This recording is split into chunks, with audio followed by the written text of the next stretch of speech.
Is something new. A football team on a win streak. A coaching change has had the desired effect, and the Ottawa Rough Riders have won 3 straight. The Hamilton Tiger Cat status remains unchanged. They're still searching for their first win, almost halfway through the season. Hamilton at Ottawa in Week 8 of the CFL on CBC. How things have changed in 3 games under Joe Faragelli. For the first time in almost a decade, the Ottawa Rough Riders are winning consistently and celebrating accordingly. The offense has blossomed. Damon Allen plays with poise he didn't show before. Receivers like Stephan Jones are the beneficiaries. Reggie Barnes is once again the running player he was for Ottawa in his rookie season. But Allen mixes up his offense. He's just as likely to combine for touchdowns with fullback Sean Daniels. All of this variety and the win streak under the direction of Papa Joe Faragelli, who's turned the Riders around. David Beckman wishes he could do the same for the Hamilton Tiger Cats. Without a win to the Ticats' credit, he may not get many more opportunities. Little has gone right for the Ticats this season. Their 7th straight defeat came last weekend at the hands of the Rough Riders in Hamilton. The once powerful Ticats have not been roaring like they used to. This year, they are mere shadows of their former selves.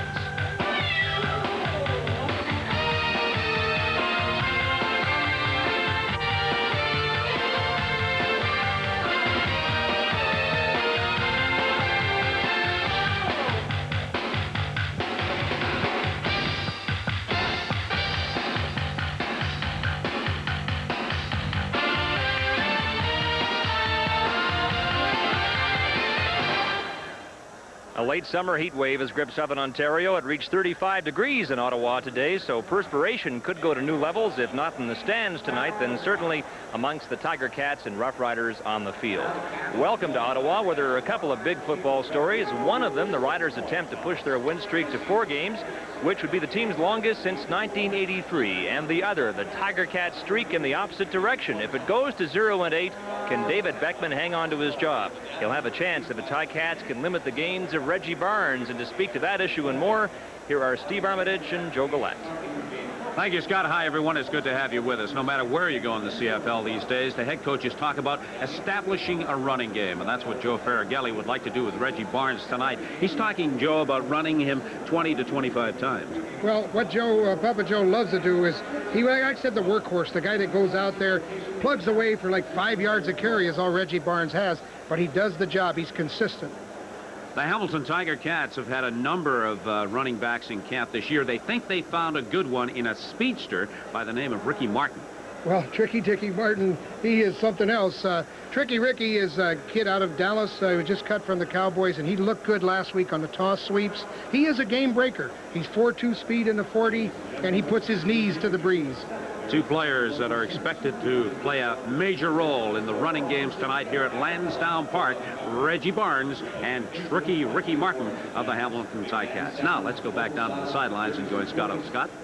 Steve, the Saskatchewan Rough Riders under a new head coach have ended a losing streak. That's one of the current stories in the CFL. We'll check the rest of them when we go coast to coast on Live at the Half. And the owner of this city's NHL franchise, Bruce Firestone, will join us live here at Lansdowne Park. His team-to-be, the Senators, have been making big news of late. You're watching the CFL on CBC live from Ottawa.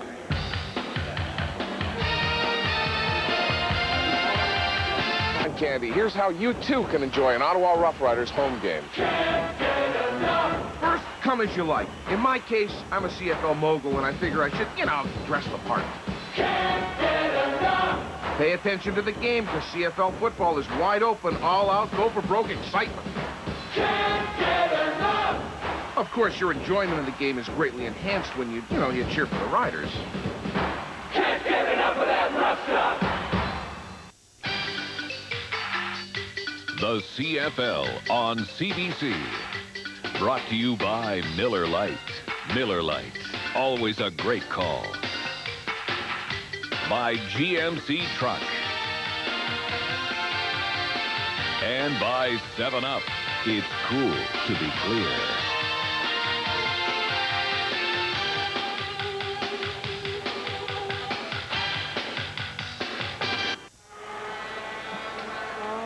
Welcome back to Lansdowne Park. It is a warm and very humid evening.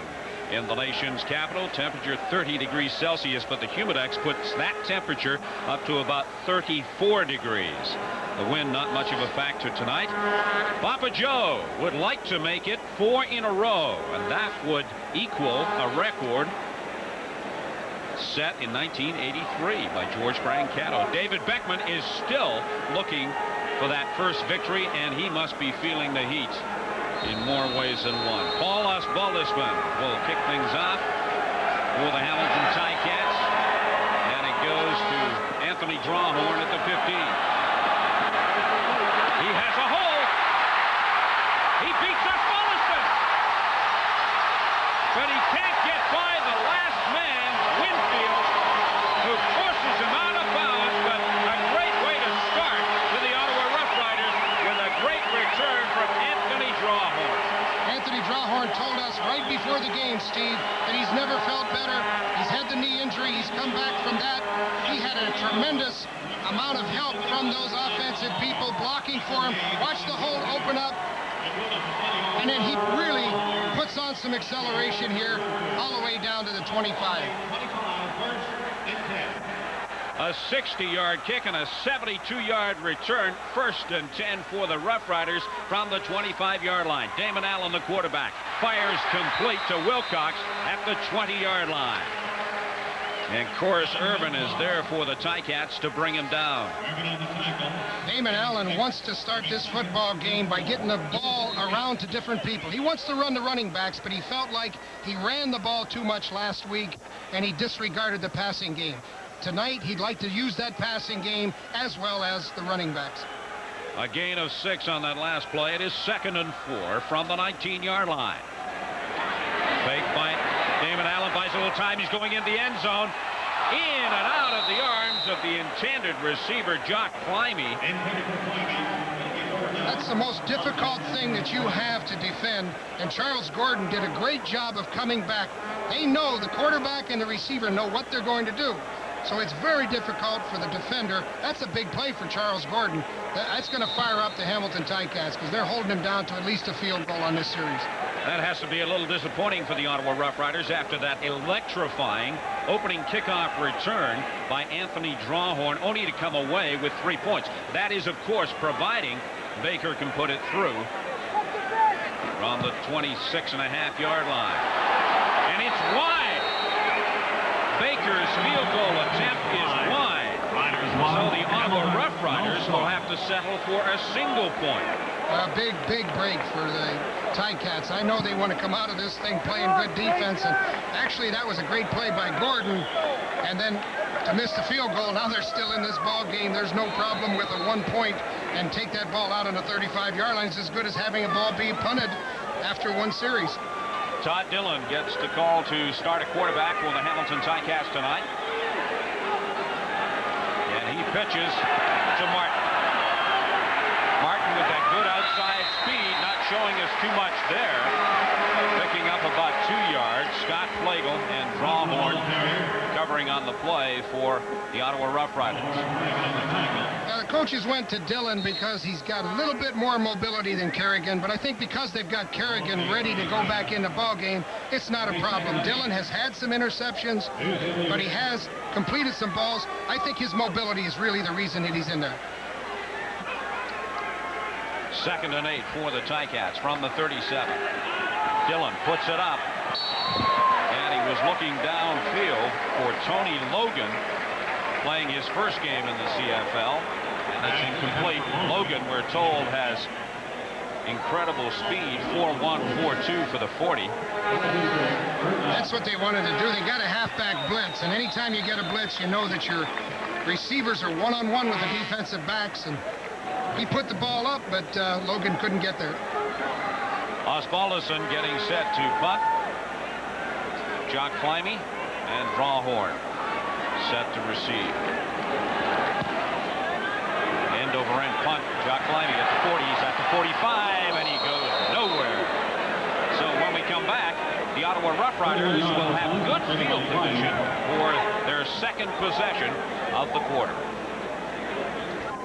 Let's take a look at the offensive keys for the Ottawa Rough Riders tonight. Damon Allen's got Reggie Barnes, and that Reggie Barnes is that consistent back. He's always going to get you at least 5 yards. And what he wants to do is to put the defense to sleep a little bit and get that ball up to his game breaker, the outside receiver, Stephon Jones. Early opening quarter here at Lansdowne Park in a very hot and humid evening. One of the things that Joe Faragelli said helped Damon Allen was he told him that you don't have to do it all by yourself. Papa Joe told him, look, you've got pretty good tools to work with, so what we want you to do is use those tools. Get that ball around to the different skill people. They pitch to Barnes. His first carry of the ball game. And he'll pick up his usual 3 or 4 yards on the play. Martin Dennis there to make the stop for the Ticats, along with Mitchell Price. Well, Peter Giftopoulos came over as well, and there's been some rumors going around that Peter Giftopoulos was giving them a little bit of a tough time at the end of the last ball game that they played. So look for Peter and some of the offensive linemen to have a go at it today. 2nd and 5, Rough Riders. The ball at the 49. Complete pass to Conrad, and Conrad gets the first down with about 10 yards to spare. You can credit that reception to Jacques Climby because he just went over and picked the inside halfback out of there so that they couldn't get a backer and come over. It was called a nice little screen play, a little bit of a rub. Conrad didn't play in the first game against the Ticats because of a sore foot, but he's back in the lineup tonight. 1st and 10 Riders on the 44 of the Ticats. That is complete to Brock Smith, and Smith gets the first down with 2 yards to spare. Now they're working that short side of the field. What they'd like to do, Damon would like to pump and then put the ball down the field, but they're just running a little crossing routes. Defensively, they got to get good play out of Giftopoulos. And of course, Corus Irwin is the guy that's got to make sure that Stephon Jones doesn't catch those deep routes. The ball's at the 32-yard line of the Hamilton Ticats. The Rough Riders have possession. And again, they go to Conrad on that little swing play to the left side. They're running everything to the left side. Why is that, Joe? Well, what Damon's doing, he's going to the weak side of the field. They're running off the receivers, and then he's dumping the ball off. He knows that Hamilton's going to be in zone coverage. And most of the time, the zone is to the wide side of the field. The short yardage offense is into the game. 2nd down and 2 situation. The ball's at the 29-yard line. Ottawa leading 1-0 early in the opening quarter here at Lansdowne Park. They give to Barnes, and Barnes has trouble.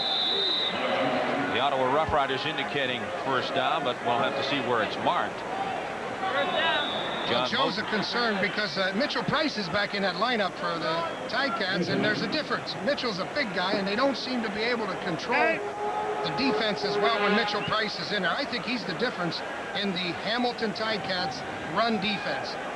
He's a big guy. You can't move him out of there as well. Rough Riders pick up the first down by half the length of the football.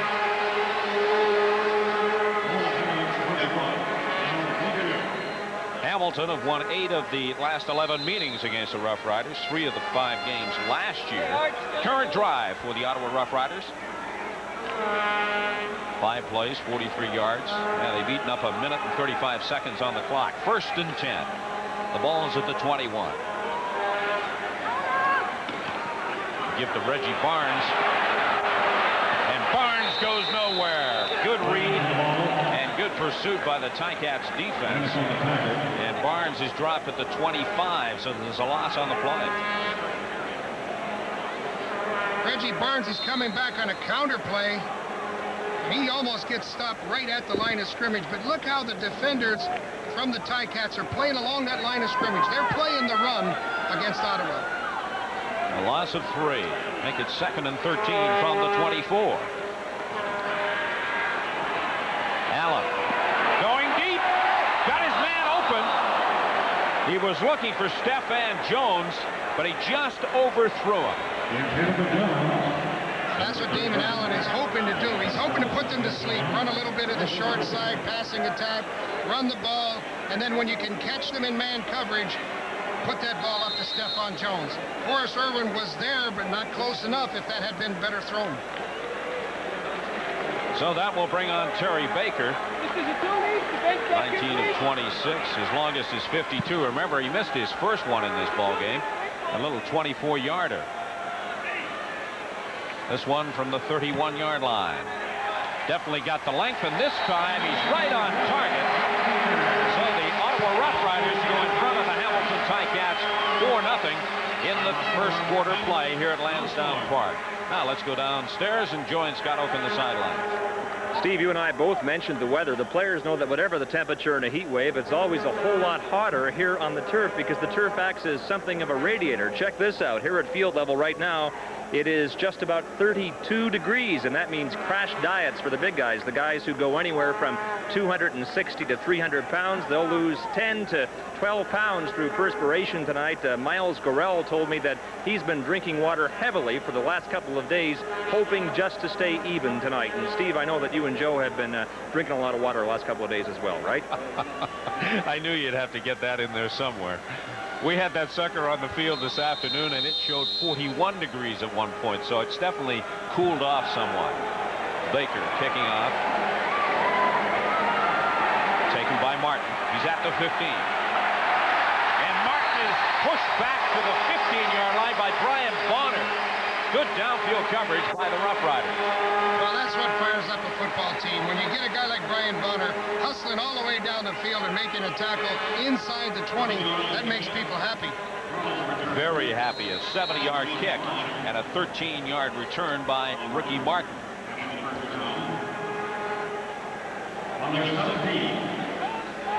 Todd Dillon at quarterback for the Ticats. 1st and 10 from the 18.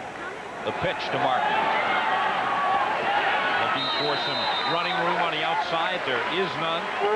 He gets 3 yards. Snipes over to make the stop for the Ottawa Rough Riders.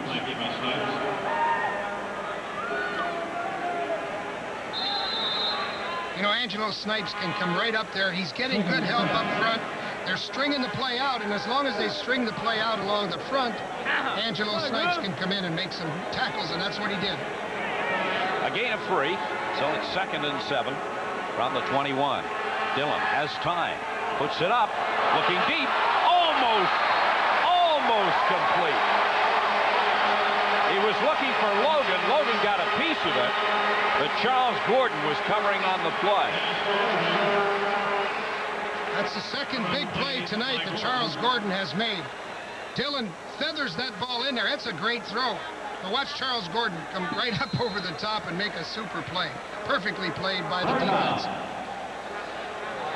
The coaching staff talked about the speed of Logan, but Charles Gordon was the match for Logan on that particular play. Osbaldis then to punt. This will be Anthony Drawhorn at the 45.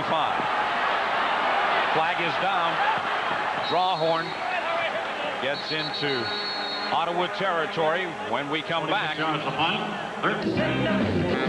Yes, once again, music to help a cheap gag. The speedster who collects the most yardage on kickoff and punt returns gets the CBC's Return to Sender Award, the cheap trophy, and a 1976 CBC Olympic shirt.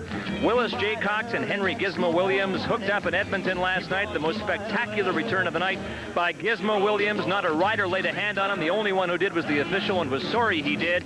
Look here as referee George Black starts running for his life. He knows better than to get into Gizmo's way, but Willis J. Cox also had a great night, and he holds the lead. His career threatening to peak if he wins the Return to Sender trophy. Drawhorn of Ottawa is going to have to go some to catch these two guys the rest of the season, Steve.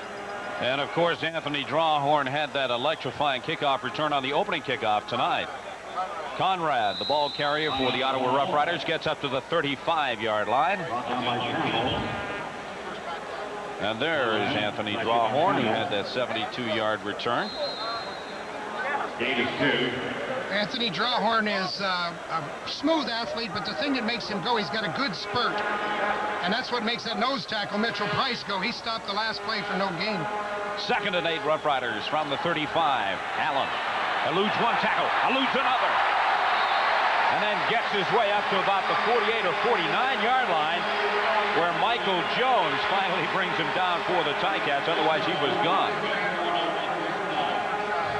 What Damon wants to do is to get that ball down the field on play pass. He wants to go for the deep one that he had a while before, but he sees the opening and he'll take off and run for the first down.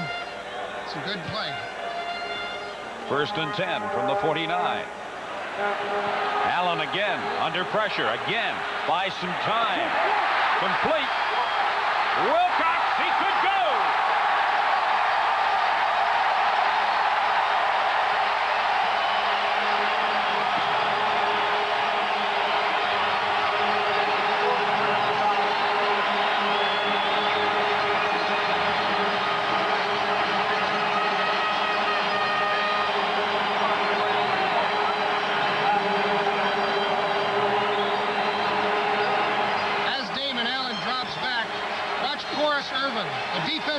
Should never be upfield. You don't ever want to see your defensive back upfield.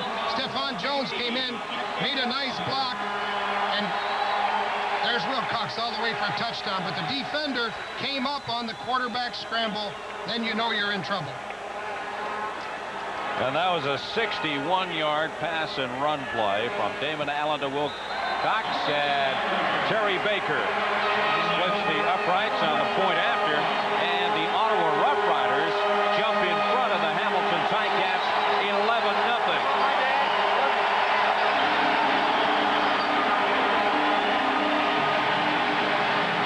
Nice job by Jones, just screening off the defender, and Wilcox is all the way down the sideline. That official will never catch him. First touchdown of the year for Gerald Wilcox. The drive, 3 plays, 77 yards. Only took him a minute and 21 seconds. Damon Allen told me before the ball game, he said, you know what? We tried to run the ball too much last week. I want to get the ball to my receivers. I want to pass the ball. He should be happy. Let's take a look at how Damon reacted to that strike. And I told you he was happy. He said, I'm going to pass the ball tonight. But his scrambling certainly made it work, his scrambling ability. The kickoff from Baker. Wally Zatilny at the 25. And he goes up to about the 27, 28-yard line. Dave Beckman doesn't like to start in this kind of field position. What coach does? One of the things the coaches say, our special teams people have to get us good field position. That means get outside that 35-yard line. Return the thing out around the 40, the 50. Now you know you got something. When you make a first down, you're almost in field goal range. 1st and 10 for the Ticats, and they have marked the ball at the 30-yard line. Ottawa lead 11-0. Hurd, the former Kansas City Chief in the NFL, picks up a couple of yards. Angelo Snipes there to make the stop for the Ottawa Rough Riders.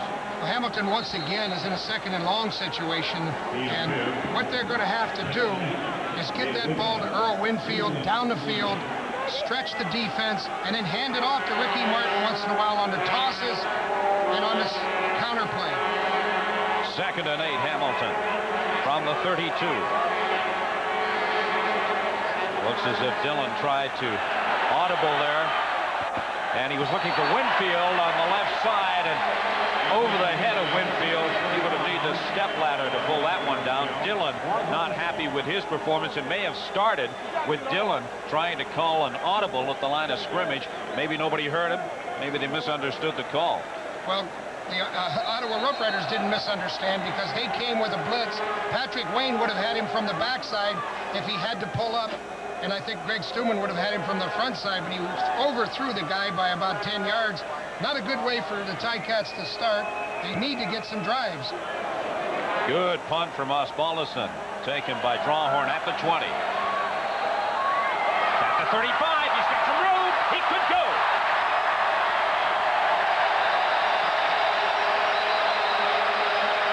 Richard Nurse perhaps saving another touchdown and nullifying a great return from Anthony Drawhorn.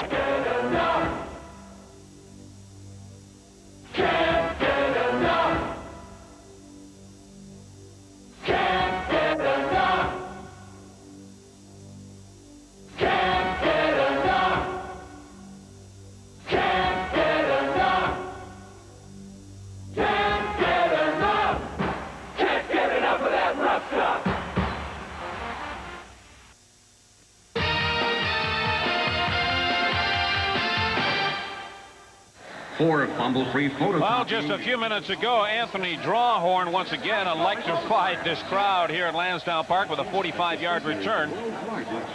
Anthony Drawhorn's getting man-to-man blocking. What they've done is they came down the field. Rather than set up a wall, Ottawa has come back man-to-man, and they're trying to shield their people out. And when Drawhorn sees an opening, he gives you an acceleration. But it all goes for naught.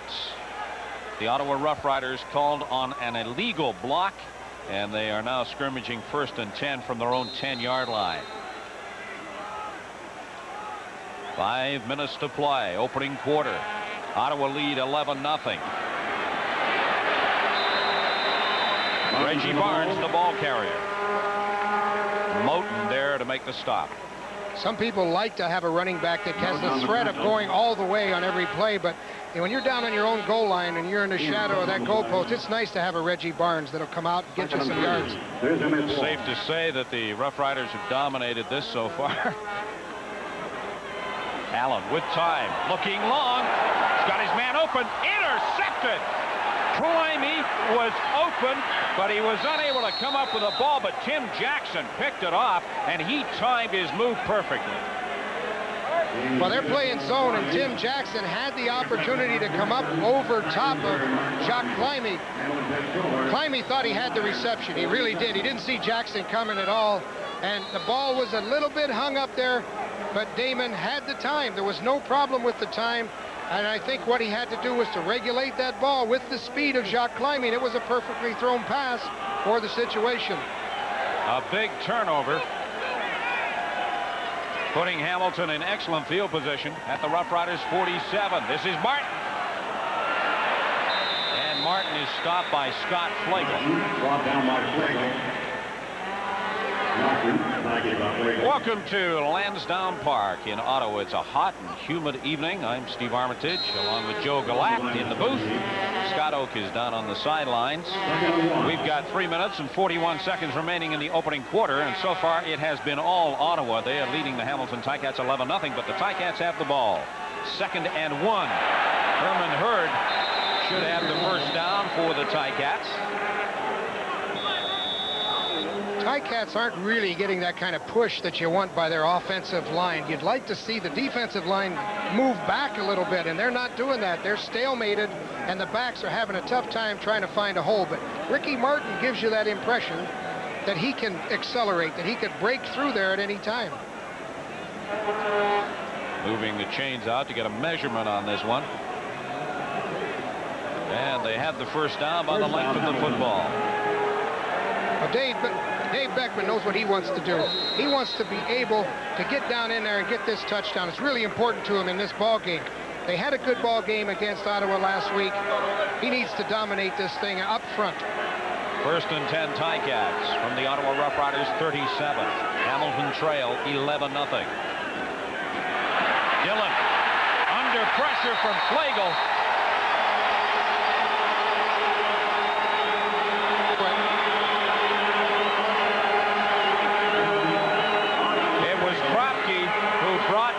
Down, but you have to believe that Todd Dillon was hearing the footsteps of Scott Flegel because he was coming hard. What happened on that play, very simply, was that Scott Flegel was outside. They're coming on the blitz, and they don't have time to get that ball away because of Scott Flegel coming. You see him from the outside. Boom, he's right in there on him. Back to the live action, 2nd and 17. They work the option. Winfield is open. He has the first down.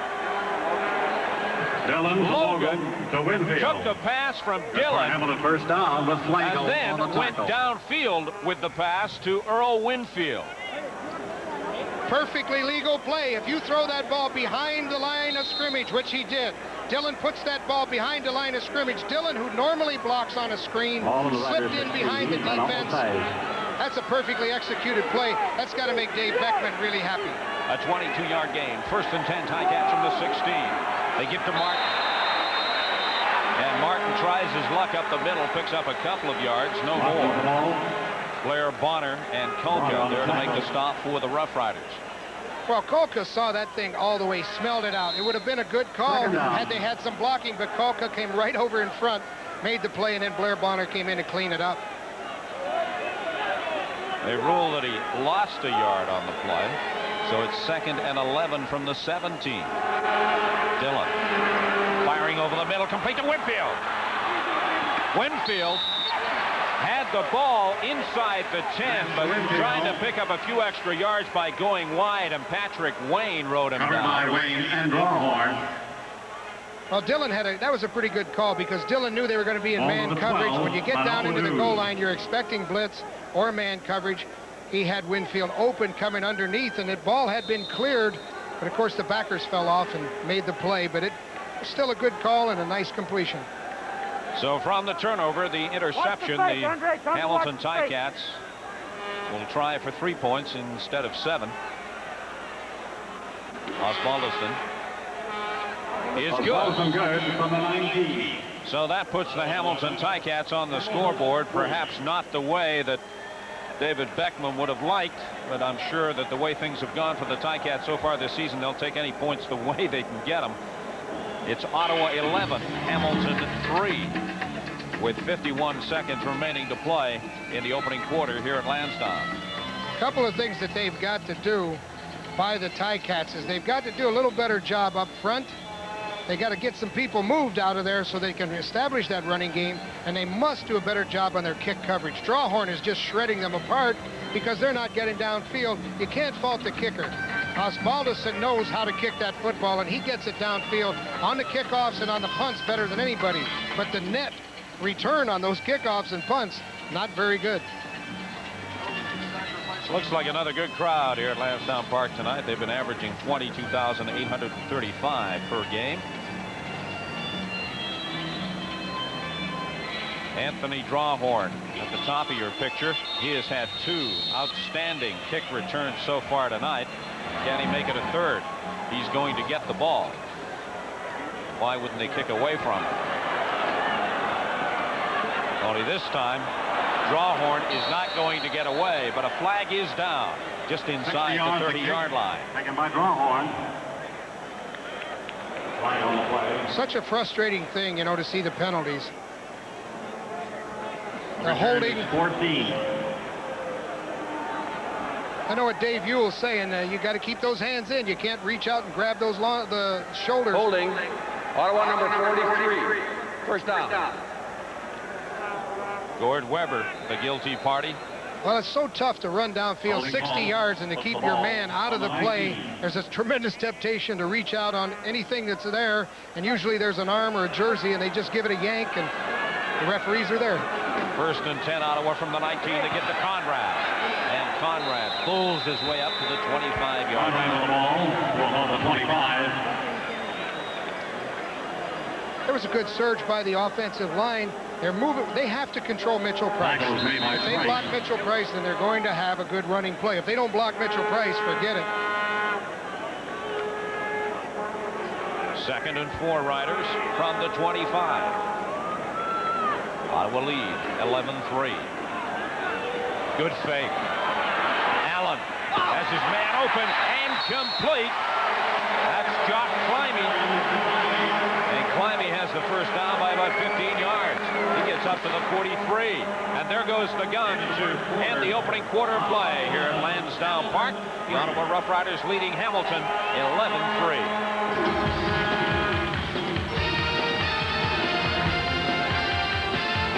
A very warm evening in the nation's capital. You'd think we were at the end of July instead of the end of August. It's that warm. And the Ottawa Rough Riders are pretty hot tonight. They lead 11-3. We're just about to start the second quarter. Allen's tried to swing it out, and it's been ruled a lateral, or had it. It looked as if they could have ruled that one a lateral. Incomplete. Let's check the stats from that first quarter of play. Well, of course, the Rough Riders have had the ball most of the time, and they've done some things with it. They're way out in front on stats, and you got to think that that kick coverage has to be shored up a little bit by Hamilton before they're going to be able to challenge the Rough Riders. What about that last play, Joe? It looked to me as if it was thrown back. Really, really close. Very close. 2nd and 10 for the Riders from the 43.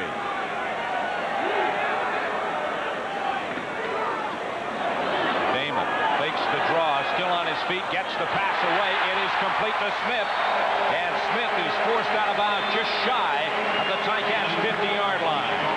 Well, Damon Allen, by his running ability, is able to unhinge. Look at the backers up there trying to tackle Allen, and he throws the football. I mean, you're in trouble when you got to have your linebackers up there and vacate the zone coverage. The defensive secondary has to come up and make the hits. Shades of Tracy Ham, Matt Dunnigan, and Doug Flutie. His ability to stay on his feet.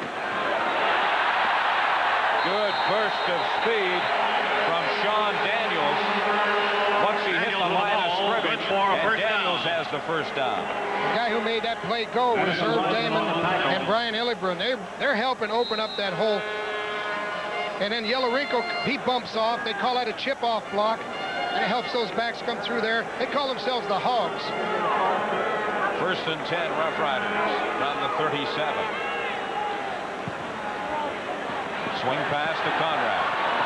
Conrad tries to find some running room, gets down to the 30-yard line. Well, it's got to be a frightening sight for a linebacker to see Brian Illebrun come out there in Yellowrinkle. You see the running back. You're trying to make a tackle, and you got one of the Ottawa Hogs in front of you. You don't know what to do, so you give him a little olay and then come in and do the best you can. But unfortunately, the best you can is still about a 7-yard gain. I'm impressed with the play selection of the Ottawa Rough Riders so far. They are really mixing it up.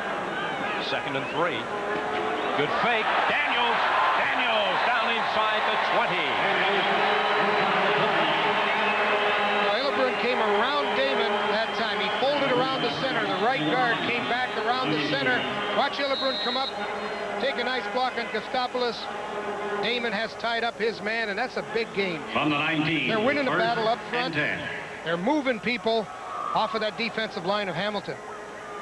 1st and 10, Rough Riders from the Hamilton 19. Allen with time. Fires over the middle of Conrad. Conrad down inside the 10. Giftopoulos and Mark Dennis there to make the stop for the Ticats.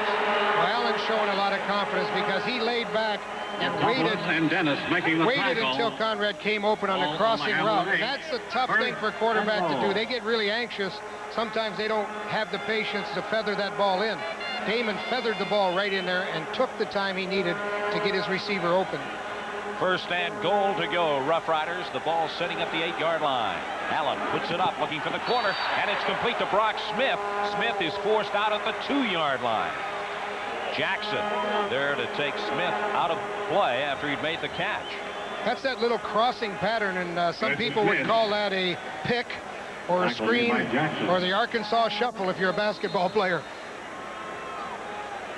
Okay, the way Sean Daniels has been running the ball, you give him the call on this play? Oh, I think it's got to be Sean Daniels. He earned it all the way down the field. I would think he'd be hungry enough to get it, too, with the Hogs blocking for him up front. Well, Reggie Barnes is in the backfield. Reggie Barnes goes up and over. Touchdown!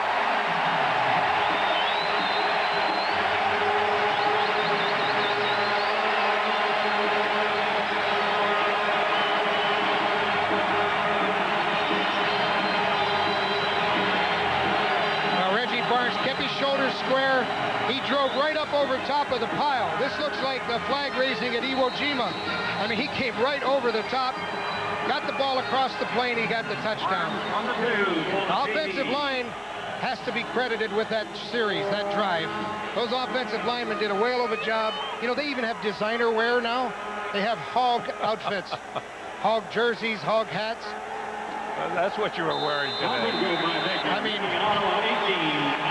Baker's point after is good, so the Ottawa Rough Riders increased their lead. They're now on top 18-3. There are two sides to Reggie Barnes has just increased the Ottawa Rough Rider lead to 15 points. 10 plays, good drive, 91 yards, and it took him 4 minutes and 25 seconds, and it was capped by Barnes' 7th TD of the season. 91-yard drive is what you like. When you can dominate the game and dominate the people up front on a 91-yard drive, you're getting something done. So rather than wear a polo shirt, I guess a lot of people should be wearing Hogs shirts. Terry Baker getting set to kick off following the touchdown. Three deep men for the Ticats. It's going to Zatilny at the 10. At the 20, 25. And he crosses the 30-yard line. So the Hamilton Ticats will have pretty good field position. Not bad field position, but I think they look like they run into an invisible shield at that 30-yard line, and I know Beckman isn't happy with starting out in that position. He's still going with Dillon. They said he likes Dillon's mobility over Kerrigan. Let's see how Dillon works this thing. We were kind of hoping that we get a chance to see their third-string quarterback tonight, Don McPherson out of Syracuse University. A couple of years in the NFL, runner-up to the Heisman. But it's Dillon doing the job now, completes the pass to Martin, and Martin crosses the 35-yard line, brought down by John Kropke. Kropke saved a big play. That screen pass would have been very productive. That's a screen pass. Watch him come around. He lets the lineman go through. Now they dump the ball over him. It's pretty well executed, except for a little hold there by Miles Gorell on the handle. Those things happen. A little hold. 2nd and 5 for the Ticats from the 35. Hurd is tripped up by Kropke, but he may, depending on where they mark it, he had to get to the 40 for the first down. The ball is sitting on the 40. They indicate it is a first down.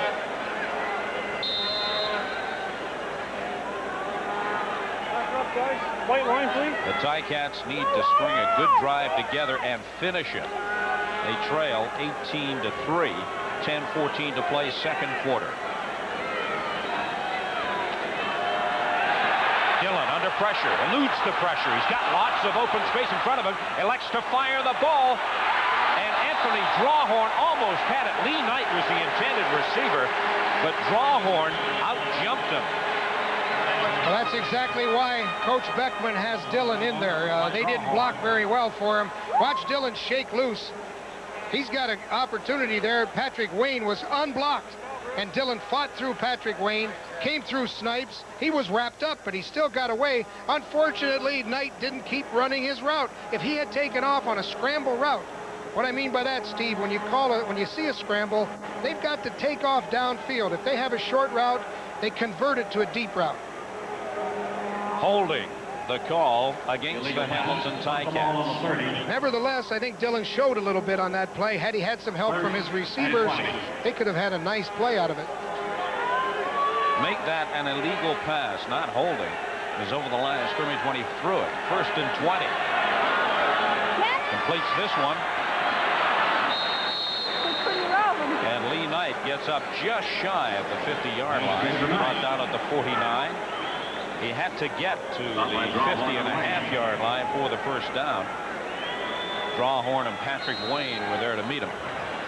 What Dillon wanted to do is he got double coverage here on his receiver on that side, so he had to come back to the opposite side, knowing that they were double covering on the one receiver side. So you see him looking that way, then he came back over. Back to the live action. They were going for the first down. And it'll be close. Hurd was the ball carrier. Well, Dillon made a nice read on the pass play because he thought he was going to get his receiver Cartwright one-on-one. When it didn't happen, he came right back to Rocky. That put him in a position to get the first down. I think Beckman will go for it, even if it isn't a first down here. It is a first down by the length of the football. So the drive is alive for the Hamilton Ticats, who trail 18-3, 8:59 to play, second quarter, here at Lansdowne Park in Ottawa.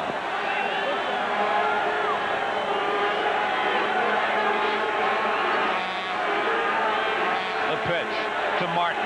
This is what he likes to do, get outside and then turn it up. He got outside, but he couldn't quite turn it up. Hunter there to make the stop for the Rough Riders. Well, that was a good block in there. I think Herman Hurd got a nice piece of Greg Stuman, and that gave him a chance to get up the corner. A gain of 7. 2nd and 3. The ball's at the Ottawa 52-yard line.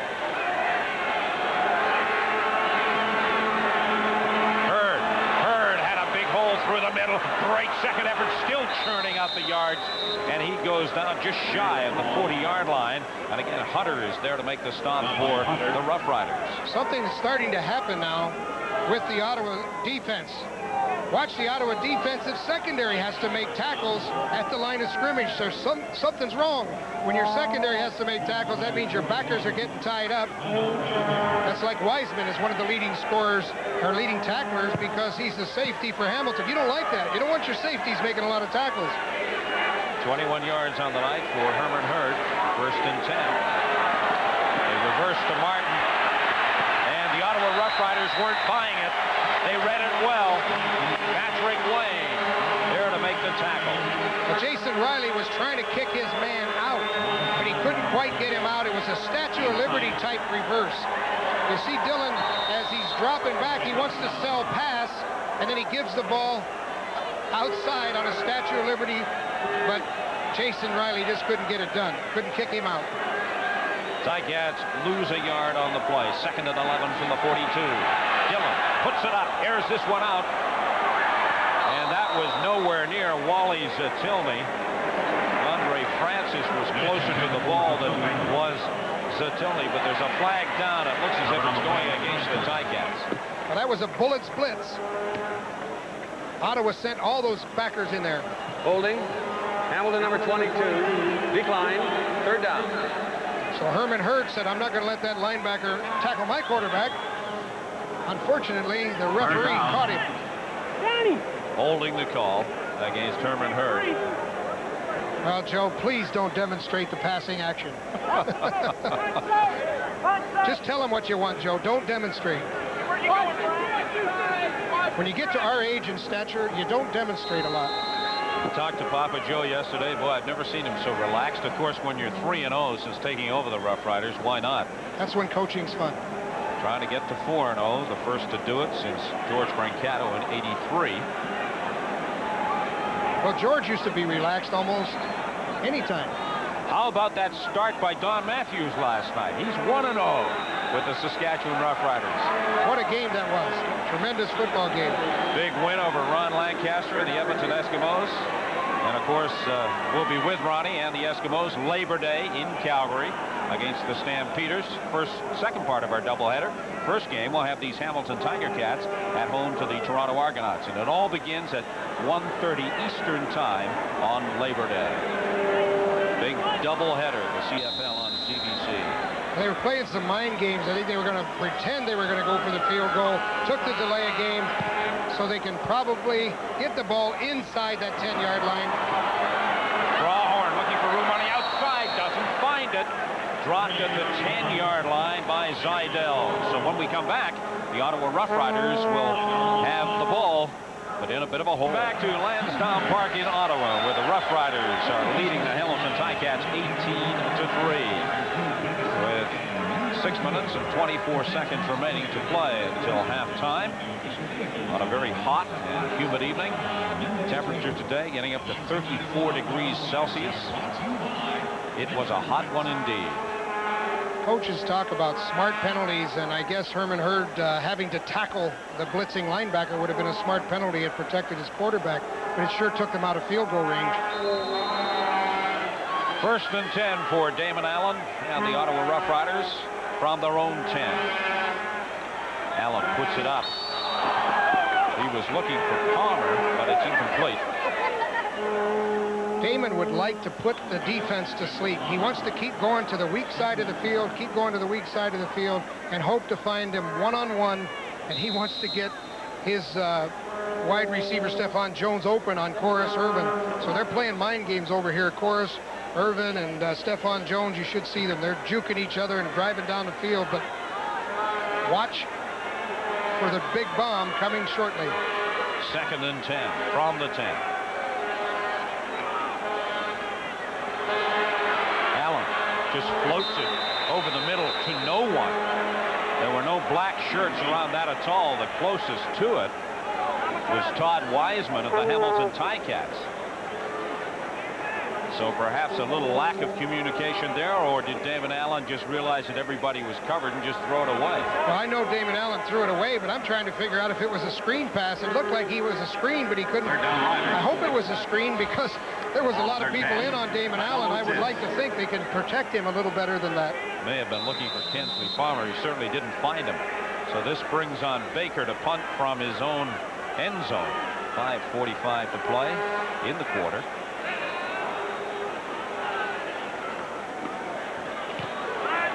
Baker gets a good one. Zatilnik at the midfield stripe. At the 50. And down at the 45-yard line. The Hamilton Ticats will have excellent field position when we come back. A 1, 2, 3, 4.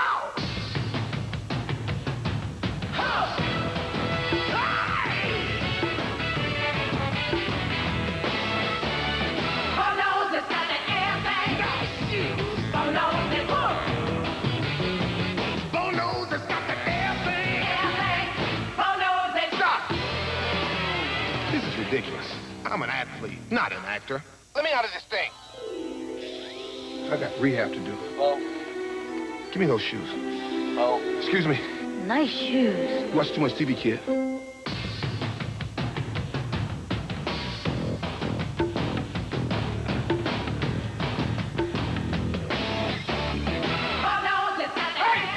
Where's that music coming from?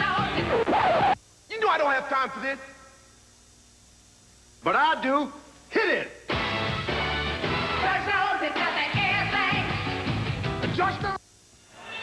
It's an important game for both the Ottawa Roughriders and the Hamilton Ticats tonight. A win by Ottawa, and they have an 8-point lead in the standings over the Ticats. Of course, the Ticats would like to win, not only for the first time this season, but to then trail Ottawa by only 4 points. And, of course, Ottawa putting pressure on the Winnipeg Blue Bombers.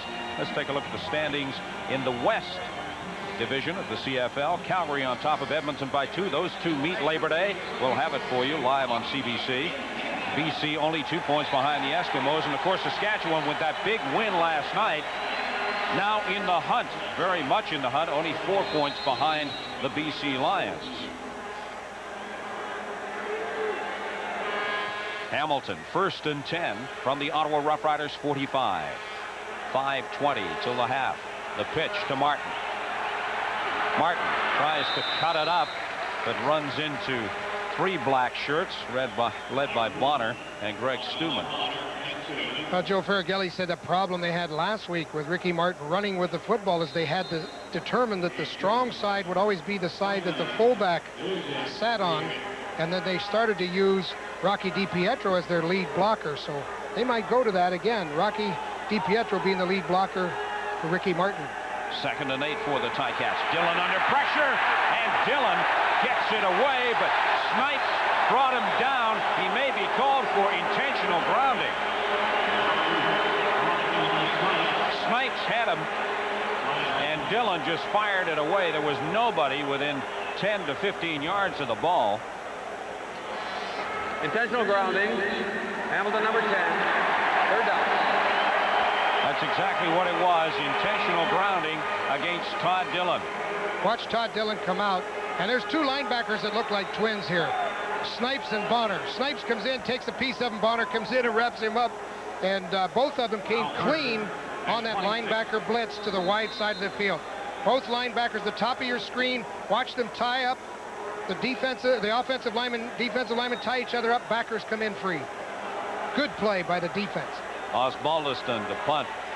1 man back, and that's Anthony Drawhorn. He lets it bounce, and it's a tremendous bounce for the Ticats. And this will result in a single point. Drawhorn just scoops it up and then runs out of play. So the Hamilton Ticats add to their point total. It's now 18-4. Let's go to Scott.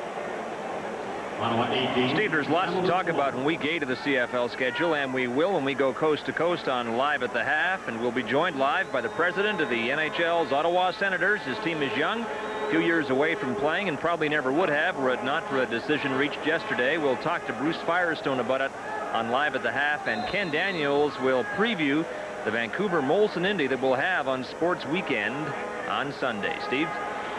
Thanks, Scott. A few moments ago here in Lansdowne Park, they were playing the Hockey Night in Canada theme. Made us feel very much at home. 1st and 10 for the Rough Riders from the 35. They give to Palmer. And Palmer, good second effort. Not much running room up through the middle, but he made the most of it. Gets up to the 42-yard line.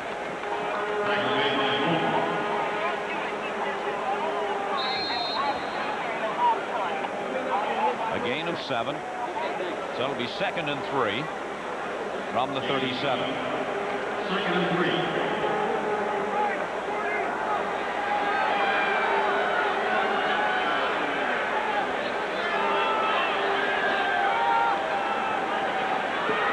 Allen with time over the middle of Brock Smith. And Smith made the catch and took a hit as soon as he got it from Giftopoulos.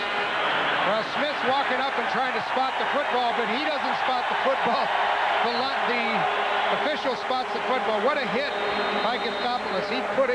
He put him back where he came from. Damon's taking his time. He's got people sniping at him from the bottom. So watch Giftopoulos. He really put it on him. Took him backwards. But they get the first down. 1st and 10 from the 49.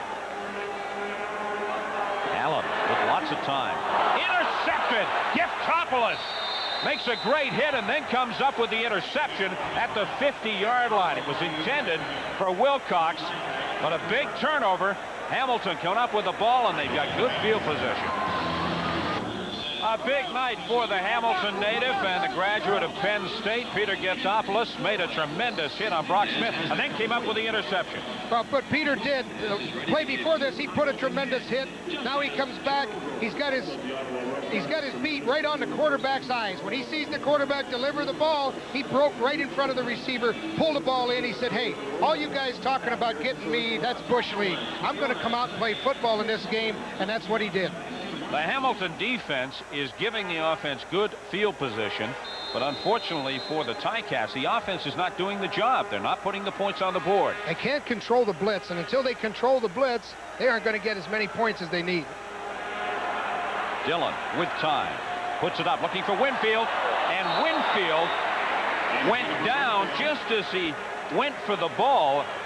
I think he tripped over a seam or something. He had Bobby Dawson beat. Winfield comes down the field. He's working one-on-one on Dawson, and he sold him on the post cut. Broke back to the corner. He's wide open. The ball is just one hand away from being received. They need a big game from Earl Winfield. Well, he almost had the home run right there. It's now 2nd and 10 from the 50 for the Ticats.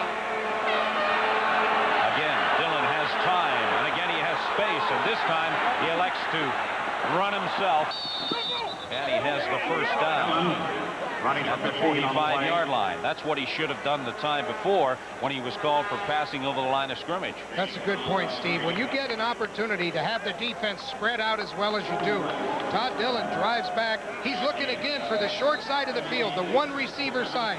They got 4 receivers to the wide side. That's why there's nobody there. There's nobody to tackle it. He makes the first down with plenty to spare.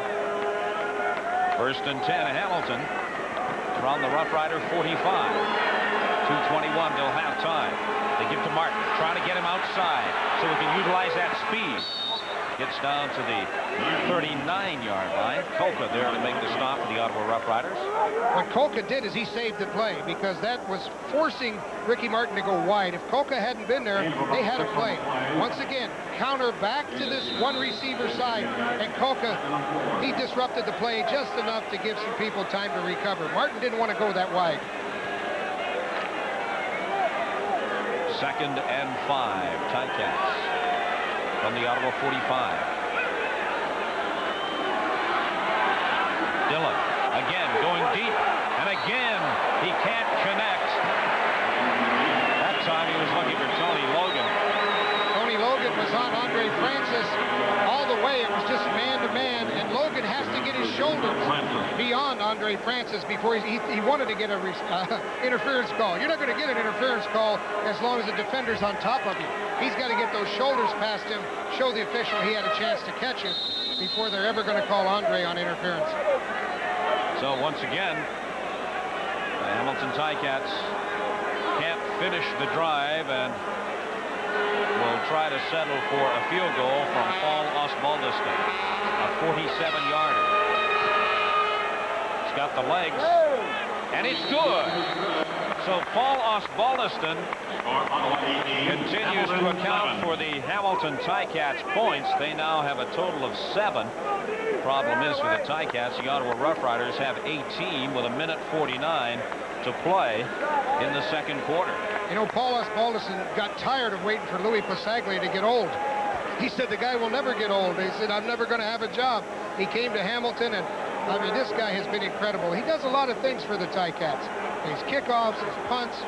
He's a specialist on a lot of trick plays as well. So Big Paul is up to about 220 now, he told me. And that's a nice long field goal. He's had a 56-yarder this year. First and 10 for the Rough Riders from the 35. Allen just dumps it off to Brock Smith. And Smith crosses the 40-yard line and ran into Ricky Royal. Let's go down to the sidelines to Scott. Steve, anytime a team goes 0-7, there are a lot of serious issues facing its general manager and its owner, and perhaps the most serious issue facing the Ticats right now, the future of their head coach, David Beckman. But to David Beckman's credit, he is not dodging the issue. In fact, met it head-on at yesterday's press conference. When asked if he felt any pressure, he said, hey, let's not kid anybody. We're 0-7. But he did say lines of communication are open between he and the general manager, and the owner says he has nothing but their full support. Back to you, Steve. Scott, among the many problems for David Beckman, his defense. And right now, Damon Allen is picking it apart on this drive. That time he went to Conrad to pick up the first down. Well, Damon's taken what he can get. He's trying to dump it in front of the backers, and that's all he could do. He could just dump it off to the back. Backers came up, made a tackle, but he did get the first down out of it. From the 49. And that's Reggie Barnes, who has not seen a lot of action tonight, not as much as we thought he would, based on the fact that Joe Faragalli told us he'd try and get the ball to him 25 times in this ballgame. Well, Giftopoulos and Moulton came in and put a pretty good sandwich on him there.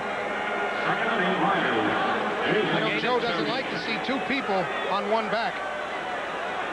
2 yards to pick up. Ball's at the 51.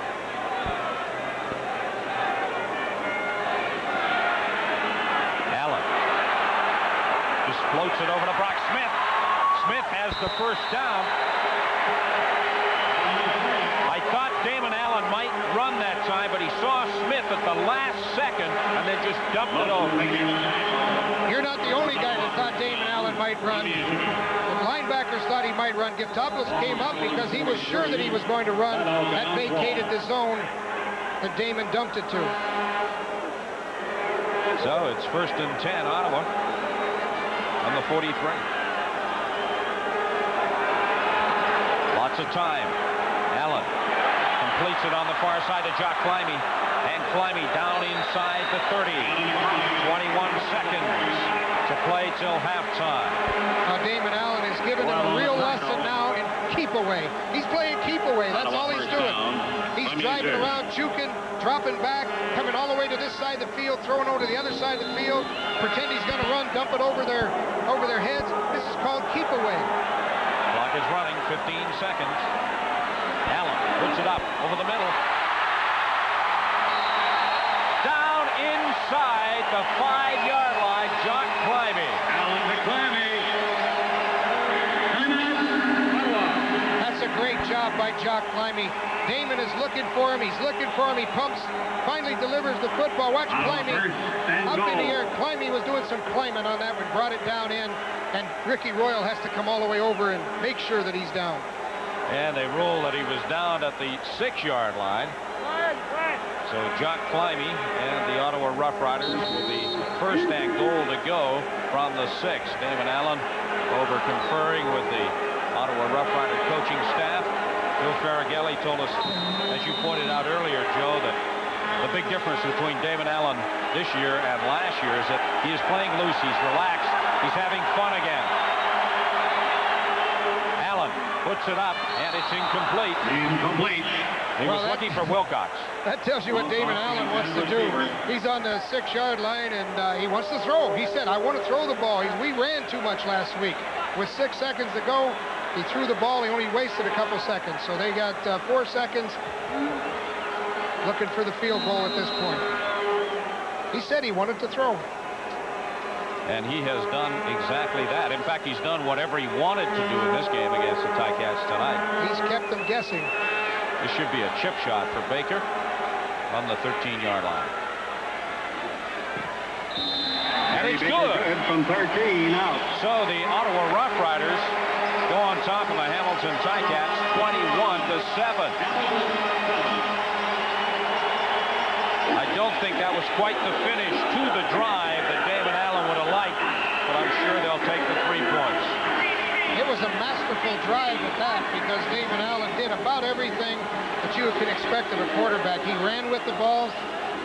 He put the ball all the way. I think it was about a 75-yard pass on one occasion, all the way across the field, and then put a couple. He threaded those things in, or threw a couple darts, on curl patterns. So he did just about everything you want to have in a quarterback. Showed some touch, showed some scrambling ability, and unfortunately didn't get it in the end zone. We should get an opportunity here now to see what kind of an arm Todd Dillon has. He's got 2 seconds left till halftime. This should be everybody go deep, and I'll just put it up. He's got some time. Well, Beckman used a rugby return the last time he was in this situation. Didn't seem to want to do it this time. He was looking for Logan. It is incomplete. So the Ottawa Rough Riders head for the dressing room with a very comfortable 14-point lead over the Ticats. The CFL on CBC. Brought to you by Miller Lite. Miller Lite, always a great call. By GMC Truck. And by 7-Up. It's cool to be clear.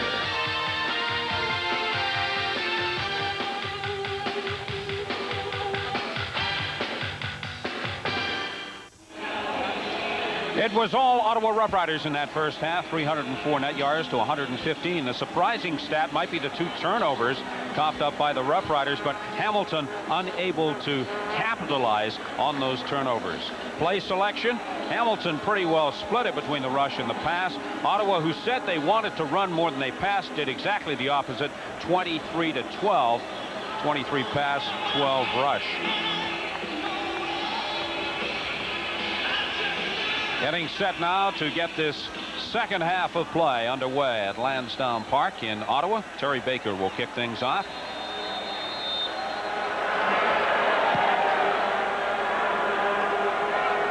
This is Logan.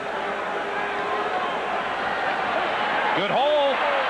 Logan's got the speed, but he's tripped up at the 45-yard line by the kicker, Terry Baker.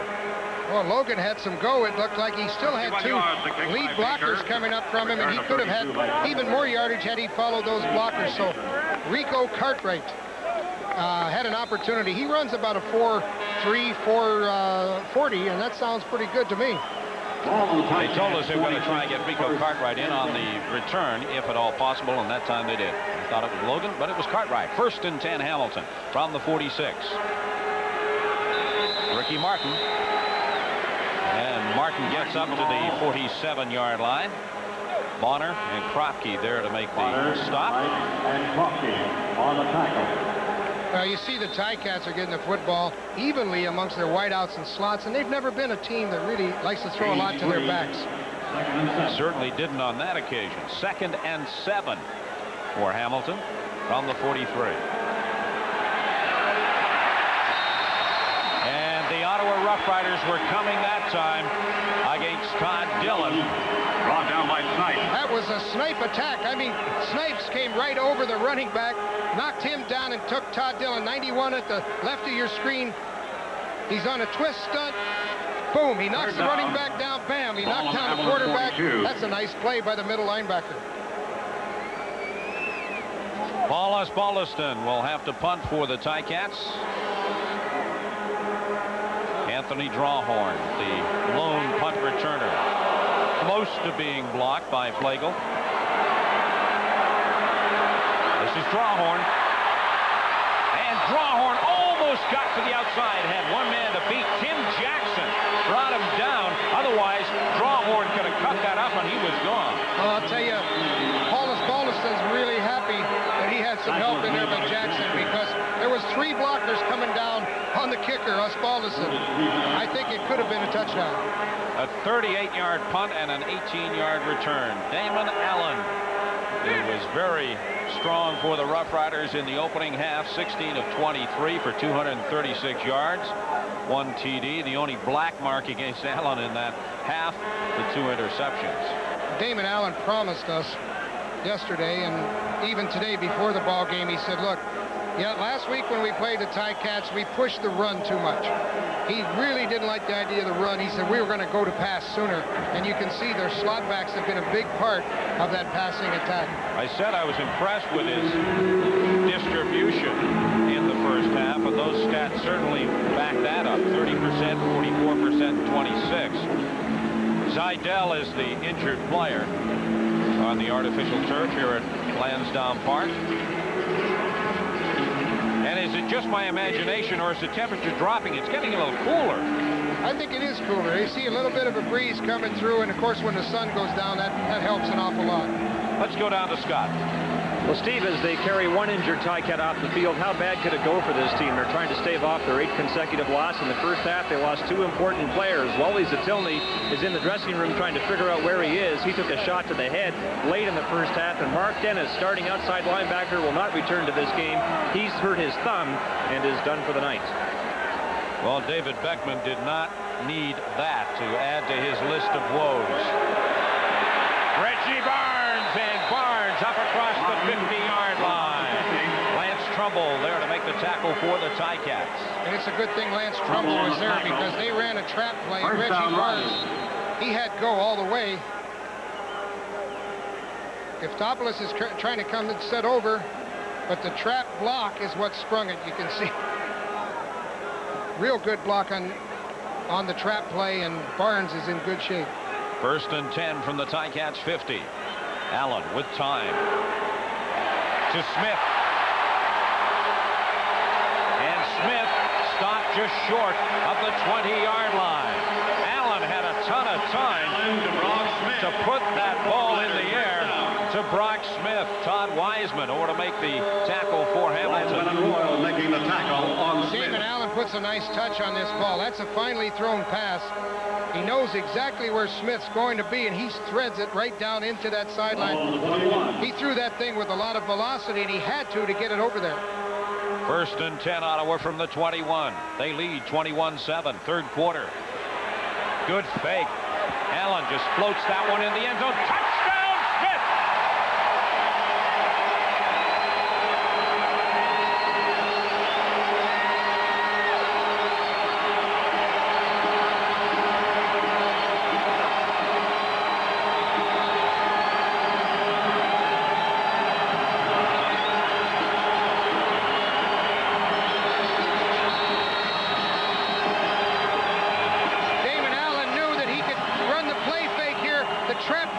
So well the play before, he throws that football down here to Smith, and it's a touchdown all the way. He throws the defense. The fake to Reggie Barnes throws the defense. Damon Allen is out around and puts a nicely thrown soft pass out to a wide open receiver. And as usual, Baker is good on the point after. Ottawa 28, Hamilton Ticats 7.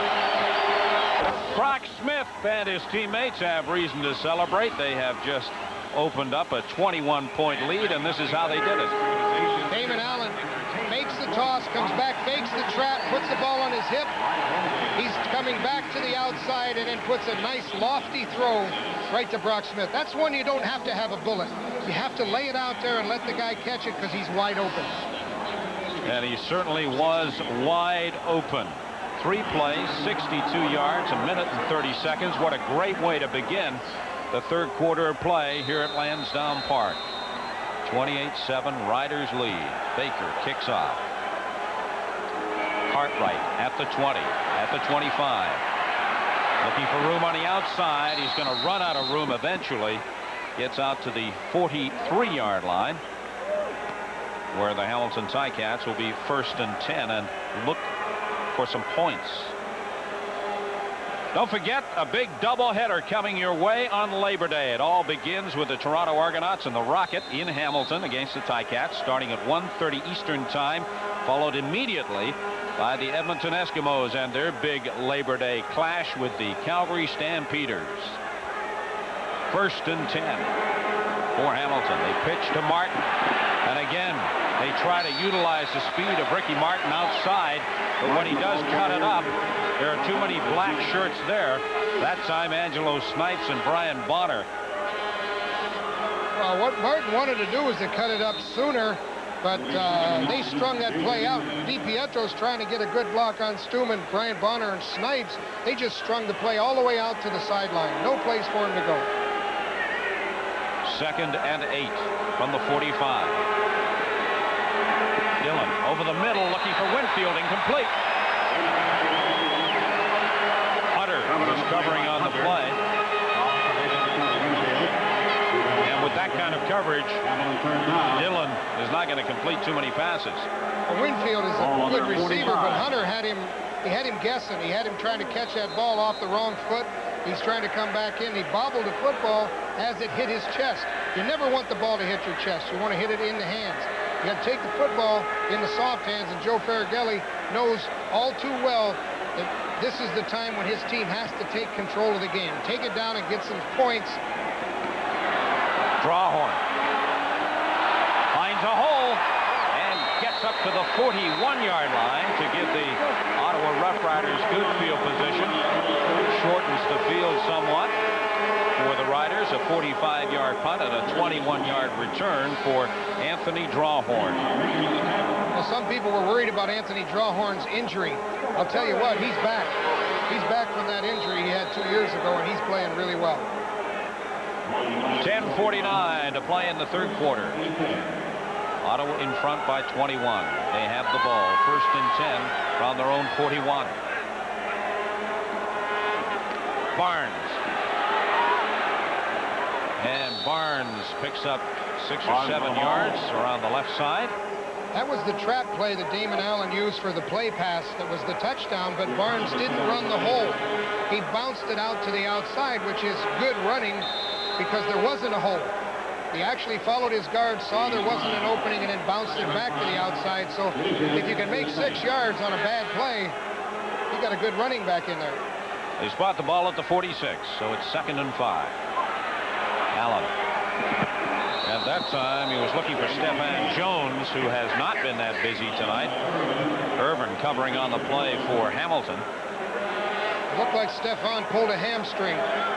He saw what was happening is that Corus Irwin was dropping up in front of him, and he wanted to accelerate. I think he pulled a hamstring. He's reaching back in that area. That's the trouble. He was driving downfield on the pass route, and when he saw the defender come in front of him, he tried to accelerate. Stephan Jones coming into this game with 22 receptions for 384 yards, an average of 17.5 yards per reception and 4 touchdowns. And he needs only 9 more for a milestone in his CFL career. This is their deep threat. Look at the smooth athlete that Stephan is. He makes his plan, starts to come back, but when Corus Irwin starts over, well, I guess he pulled it right there. You can see right where he pulled it. And they say the higher up, the worse it is, and that thing looks like a really high hand. And his quarterback, Damon Allen, came out to see if there was anything he could do to help Stephan Jones off the field. Nothing you can do except rest. And Stephan will be back, but it's going to take some time for him to get that thing rested and repaired. That's too bad. He's a good athlete, and he's just, what, 9 receptions shy of 250. He's their deep threat, so I think they're going to miss him. He's the guy that can get downfield on that one receiver side of the formation and do a lot of damage. Although they haven't really needed a deep threat tonight against the Ticats. Terry Baker to punt. He'll get this punt away from his own 35.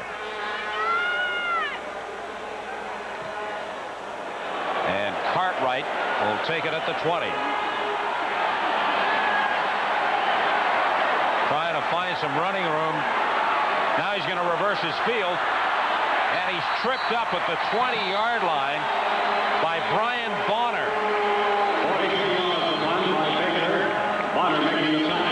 Brian Bonner's having a good, solid football game tonight.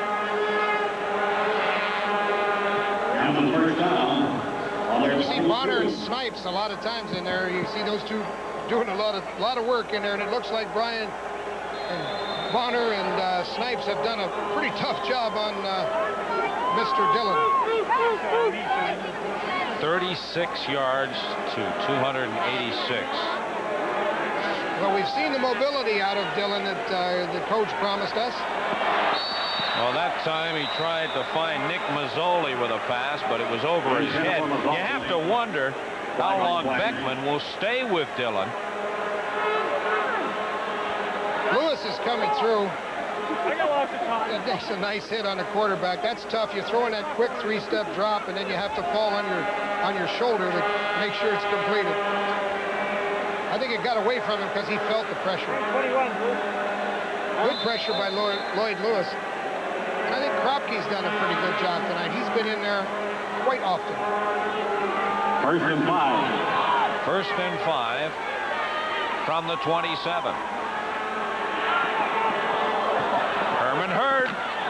And Hurd goes out of bounds at the 51-yard line. So that's a first down for the Ticats, and that'll bring a smile to the face of David Beckman, ever the optimist. On the prospect of being fired, he said, you don't die when you get fired, you know. Well, he hadn't been fired very many times. It feels like you're dying. That's a nice job of tight roping that sideline.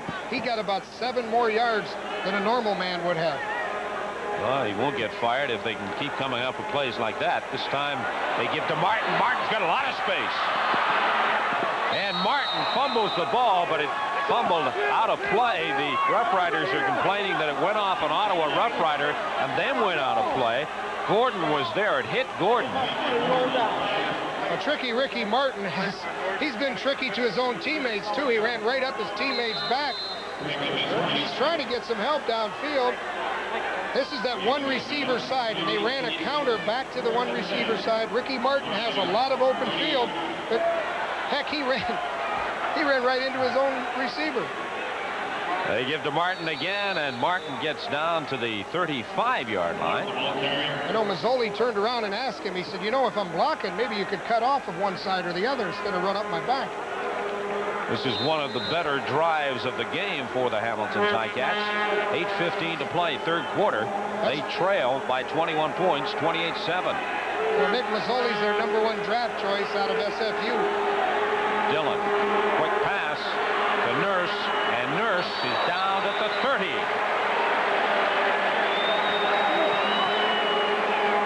One or two big plays by a running back, as you saw. Hurd make a nice play. Ricky Martin come back and make a nice play. It gets the team pumped up. Quarterback gets a little bit more confidence. They're putting together a good drive. I know Beckman knows they need to get a score to make this a ball game. Well, it's a critical situation. 3rd down, 3 yards to go. Dillon puts it up. Looking for Lee Knight, and it's incomplete. Knight had it. Drawhorn was covering on the play, but there's no reason why Knight shouldn't have hung on. Anthony Drawhorn was right with it. He took him step for step, and there's the same Drawhorn that returned all those kicks. Hamilton turn over the ball on downs. The Ottawa Rough Riders have possession. 1st and 10 from their own 30. They lead 28-7. 7:22 remaining in the third quarter. They give to Barnes. And Barnes picks up about 3 yards.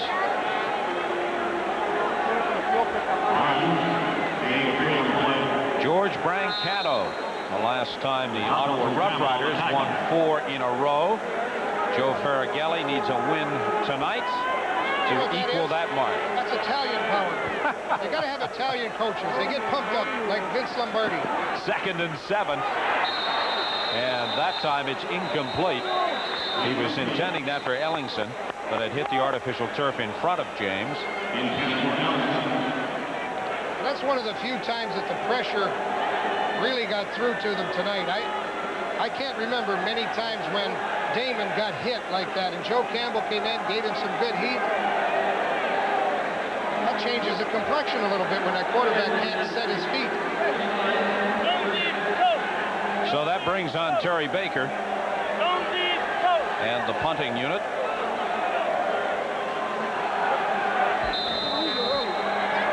Baker will get this away from his own 20.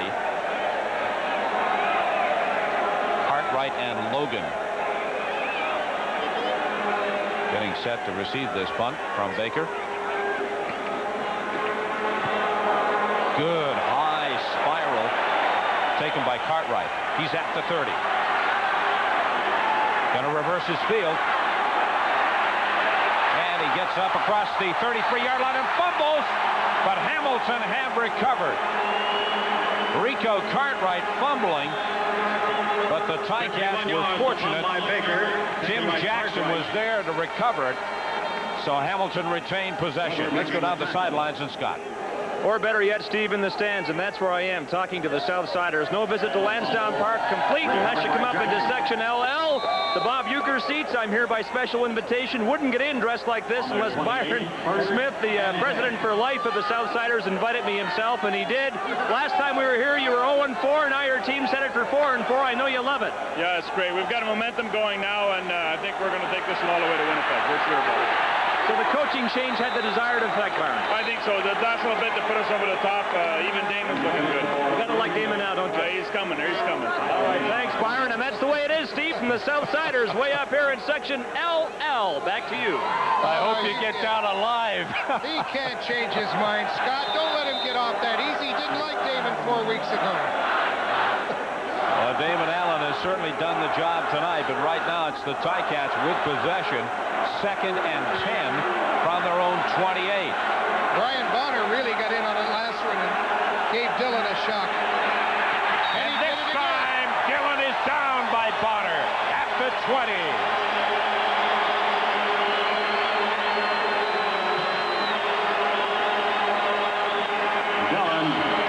You notice how many times we've seen a defensive football player have a good game. They'll have one hit, and then he'll come right back and have another hit. That's what Bonner did. This is 2 hits in a row on the same guy, the quarterback. Boom, he's down over backwards again. Brian Bonner, you're playing a good football game. George! Out of the University of Minnesota, born in Mount Vernon, New York. He's a teammate of Ricky Foggy and a linebacker, also a linebacker named Holmes. This is Drawhorn at the 35.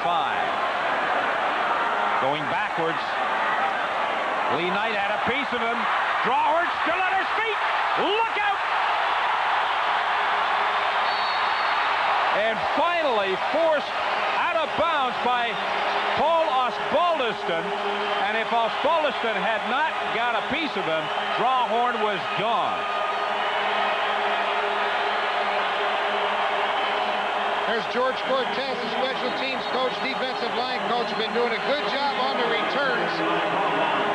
Little extracurricular activity there with Urban, but George Cortez, the special teams coach, got to be really happy with Anthony Drawhorn. He's going to catch that return to sender trophy before it's all over if he plays like this. He's breaking tackles all over the field. He's stiff-armed. He's got 3 broken tackles, and he's still going. Unfortunately, couldn't beat the kicker, Paul Osbaldiston, or the sideline. Well, you mentioned the return to sender trophy race, and Anthony Drawhorn very much in it. We'll update that for you, get the figures tabulated, and tell you how Anthony is doing. 1st and 10 for the Riders from the 38. Allen will keep it himself. He's got a hole. No, I don't think he's in. He went out at the 5. Oh, he just kicked up a piece of chalk. I mean, it was almost there. And that looked like a running back. Damon Allen had run going all the way as he pulled out. It's the same trap play, the same series that they scored the touchdown pass on, the play pass.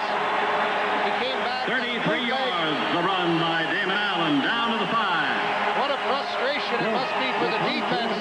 The defense that time played pass. They dropped back. Damon Allen took off running on the same play that he threw a touchdown pass on before. Those defensive backs are saying, what should I do? I mean, one time I come up, they throw the touchdown. First and goal, Rough Riders from the 5. Allen puts it up. Touchdown! Gerald Wilcox.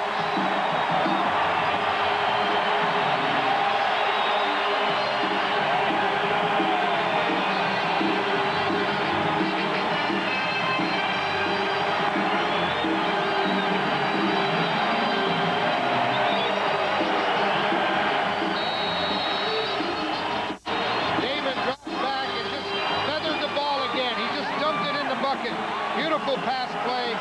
Nice reception by Gerald Wilcox. Couldn't have thrown that ball any better.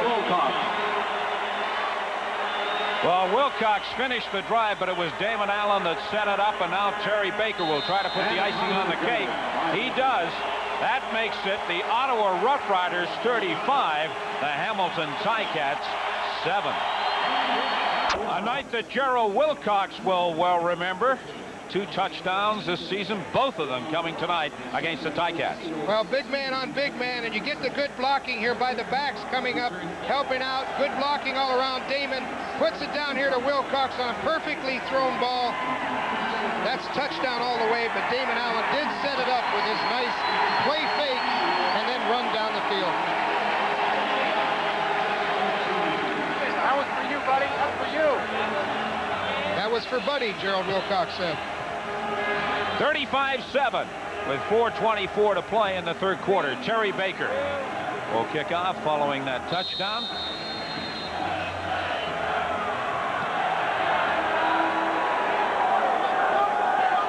Nick Mazzoli. And Mazzoli gets to the 40-yard line. Let's go to Scotto. Steve, on day 6 of the World Track and Field Championships in Tokyo, Kenora's Mike Smith competed in the first 5 events of the decathlon: the long jump, the shot put, the 100, the high jump, and his best event, the 400. So he's halfway through his quest to become known as the world's best all-round athlete, and that'll be the focus of our coverage from Tokyo. Coming up in most areas of the country later tonight, check your local listings for the start time in your area. That's the World Athletics Championships from Tokyo. First and 10 for the Ticats. They were looking for Martin with that pass, but it was incomplete. They wanted to set up the screen. Dillon was lucky just to get the ball off. A frustrating night for the Hamilton Tiger Cats offense. They have had a couple of good drives, but as has been their problem all season long, they have not been able to finish by putting the ball in the end zone. Well, they say that's the sign of a quarterback. You know you've got a quarterback when you get the ball in the end zone and you can come from behind. Let's see if Dillon can do it. Second and 10. He eludes one man, gets the pass away to Martin. And Martin's still on his feet. And then he fumbles. Drawhorn has it. Ottawa has possession.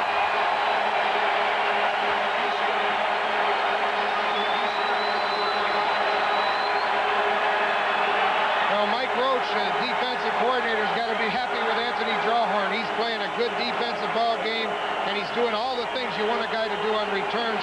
Anthony Drawhorn.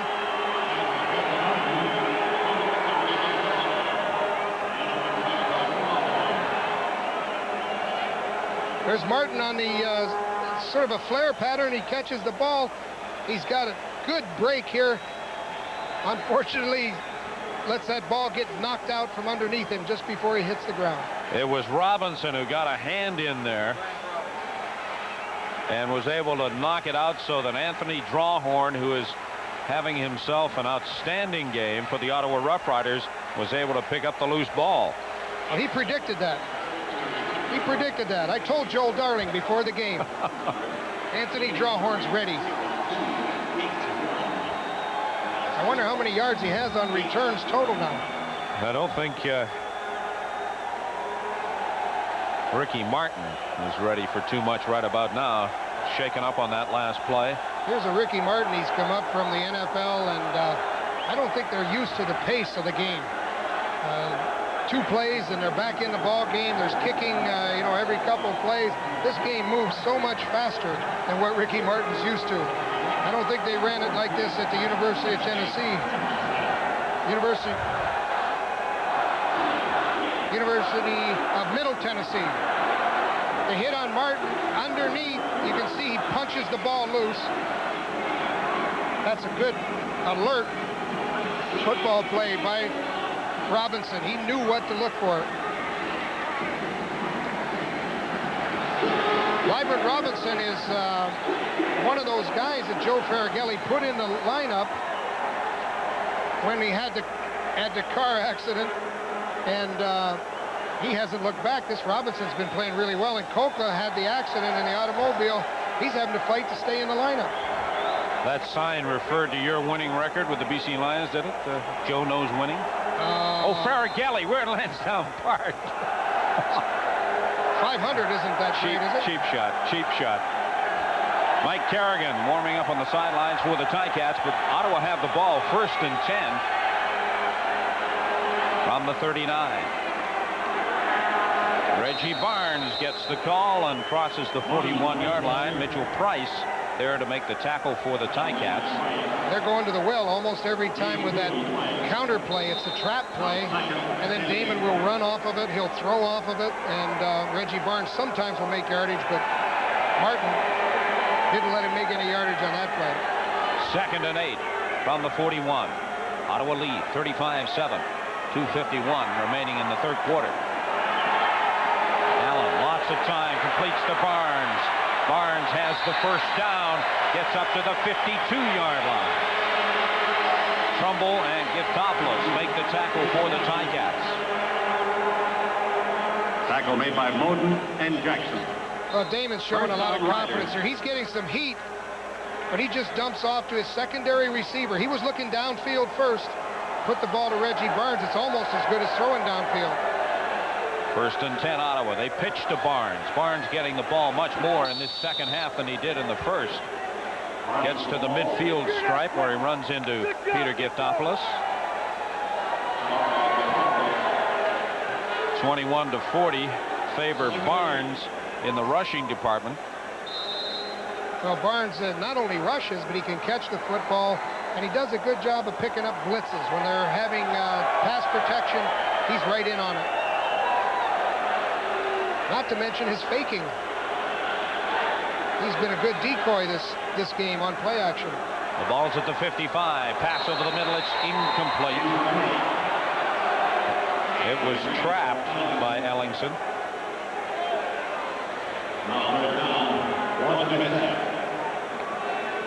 Cartwright looks like he's been limping, so I don't know how well he'll be doing on the punt return. Well, Winfield is coming in to handle that chore for the Ottawa Rough Riders, or make that the Hamilton Ticats, along with Tony Logan. Those are the 2 deep men to receive this punt from Terry Baker.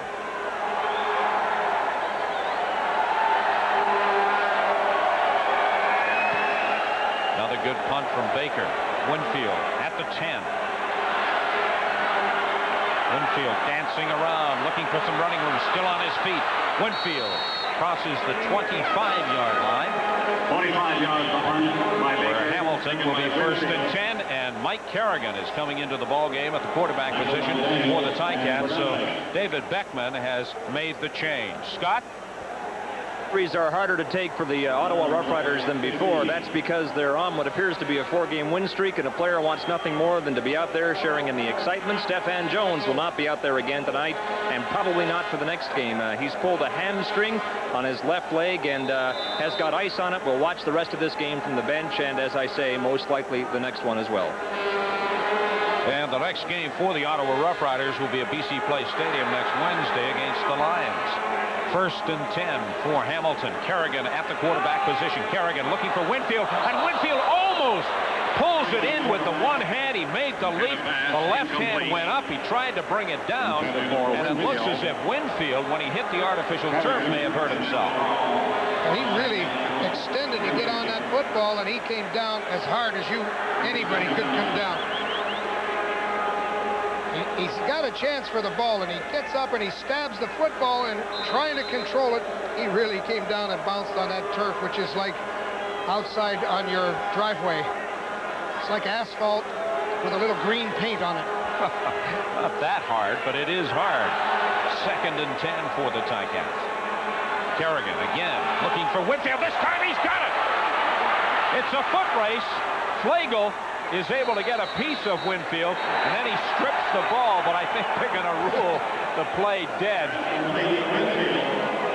Scott Flagel and Tracy Gravely were in a foot race with Winfield, and again Winfield gets up limping. Doesn't have far to limp. Here it is again. They credit that one to the quarterback. Mike Kerrigan threaded the needle on it. He put it right in there, and then Winfield just pulled it in, tried to outdo those two people. Winfield's capable. I mean, he's scored touchdowns on pass receptions, on reverses, kick returns. 86 yards on 3 receptions. 1st and 10.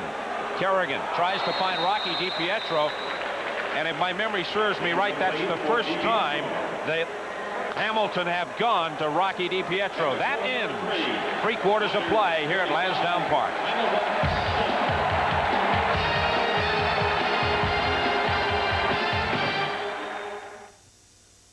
Lansdowne Park in Ottawa. Steve Armitage along with Joe Galat in the booth. Scott Oak is down on the sidelines. It's been all Ottawa. They lead 35-7, and we're just beginning the 4th quarter, but Hamilton have the ball. 2nd and 10 from the 39. Kerrigan in difficulty, but gets the pass away, and Rocky DiPietro was wide open. Nobody within yards of DiPietro, but Kerrigan overthrew it. This program is protected by copyright and is strictly for the private use of our audience. Any retransmission, rebroadcast, exhibition, or distribution in part or in whole without the express written consent of the Canadian Broadcasting Corporation is strictly prohibited.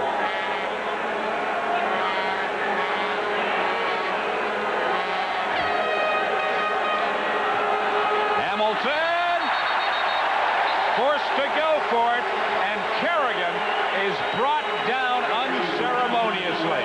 Well, he sure was. That's Lloyd Lewis coming in, and watch out for the Sharks. I mean, they just took the legs right out from underneath Kerrigan. Great job of coming underneath the blocker. Watch him get leverage. Lewis is working, driving up underneath, and then he goes down,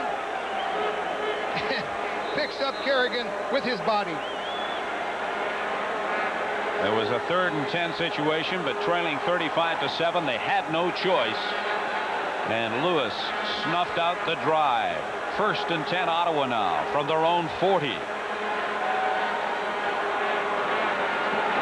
This is Daniels, and Daniels crosses the line of scrimmage, picks up maybe a half a yard, but not much more. Giftopoulos and Trumbull there to make the stop. Checking the stats through 3 quarters of play. Well, both people have had the ball, but it sure looks like the Rough Riders have done an awful lot more with the football. I mean, they're way out in front in yards.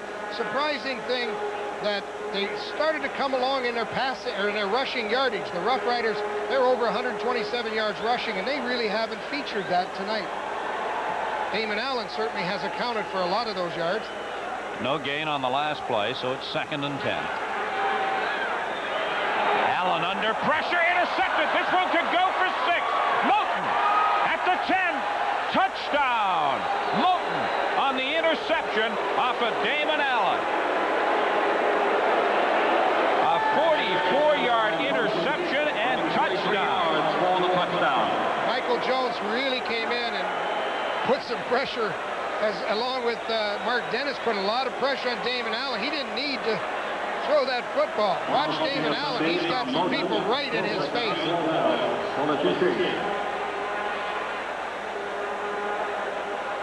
John Moulton all the way. That's a linebacker's dream. He loves to catch that football with nothing but grass in front of him, or asphalt in front of him.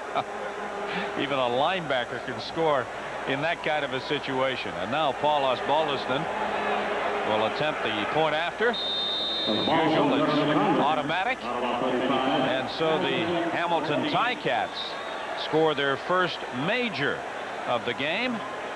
And it makes it 35-14. They have a long way to go. And so far in this one, it has been the Hamilton defense that has been the story for the Ticats. The offense has not been able to finish their drives, and they have been inconsistent at best. Ottawa, in terms of offense, have done everything right, resulting in 35 points and that big lead on the Ticats.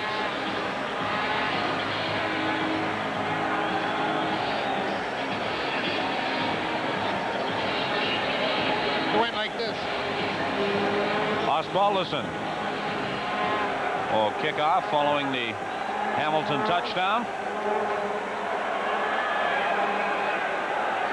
Reggie Barnes at the top of your screen. Anthony Drawhorn at the bottom, getting set to return. This is Barnes at the 20. And Barnes dropped at the 36-yard line by Ernie Schramar. Scott? Okay. 55 yards the kick. Steve, what's going on with this return to sender thing? I just went over and asked Anthony Drawhorn, who's had a big night here and kick returns, if he'd heard anything about it, and he said no. I think we're going to have to buy some airtime to promo this award. Anyway, Anthony's excited now because he knows he's in the running for the bowling trophy and the CBC shirt. With the big night he's had, 164 yards in total returning kicks, and he's moved to within 100 of the Giz. Steve? Scott, I think it's a CBC Pizza shirt from 1976 that turns them off. They'll take a trophy anytime. Damon Allen complete. And that was Jason Garrett, who is now into the ball game for the Ottawa Rough Riders, replacing Damon Allen. James Ellingson. Jason Garrett's one of those guys. He's got a receiver for a brother. He's got a running back for a brother. There's 3 Garrett brothers. They get a lot of practice together. He showed it on this one, putting that ball out there to Ellingson. So with a 35-14 lead, Joe Faragalli has decided to take a look at his backup quarterback, Garrett. Garrett tried to hand off to Daniels deep in the backfield. Good read there by the Ticats defense. Andrews in to make the stop on Daniels. I think one of the things Joe Faragalli decided was not to get Damon Allen beat up. He really took a hit on that last play. You know, Mark Dennis just came in there on a twist stunt on the interception. I think Joe started to think about maybe getting somebody else some experience. 12 minutes to play. Fourth quarter, 35-14. Ottawa lead. Garrett hit, and the ball comes loose, and it's scooped up by Lance Trumbull. So once again, the Hamilton Ticat defense have done their job in forcing the turnovers. Bobby Dawson putting tremendous pressure on Garrett, but it was Lance Trumbull who was there to scoop it up. Now I draw your attention to the north Your events, and this weekend the world's greatest athletes compete in the World Track and Field Championships in Tokyo. We'll have extensive coverage on Saturday and Sunday, and by then we'll know where Canada's Mike Smith ranks in terms of greatness. We'll have qualifying for the Vancouver Molson Indy on Saturday, and the race itself live on Sunday. All of that on Sports Weekend, Steve. Another busy weekend on Sports Weekend. Here at Lansdowne Park in Ottawa, it's been a busy night for the Hamilton defense. They have had to do most of the work for the Ticats in providing the ball for the offense.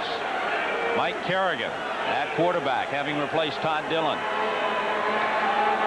They give to Martin, and Martin gets to about the 46-yard line. Brian Bonner once again leading the way for the Ottawa defense.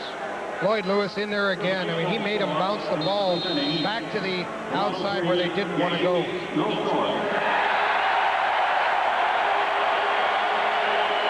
Bonner having a great night for the Ottawa Rough Riders. I'd love to know how many tackles he's made tonight. 2nd and 9, Hamilton from the 47. And Kerrigan tried to find Rocky DiPietro over the middle, incomplete. Bravely covering on the play. Well, Kerrigan wants to keep changing it up. He wants to give him a running play one time, come back with a short drop, throw the quick pass. They really need to get something going here to get into the ball game. It's 3rd down and 9. They need to make this, convert this first down. They have no choice but to go for it. 3rd and 9 from the 47. Kerrigan pumps once. He's got some room. They close it off. Kerrigan just tried to throw it out of bounds, and he's going to be called for intentionally grounding. There was nobody within miles of that ball.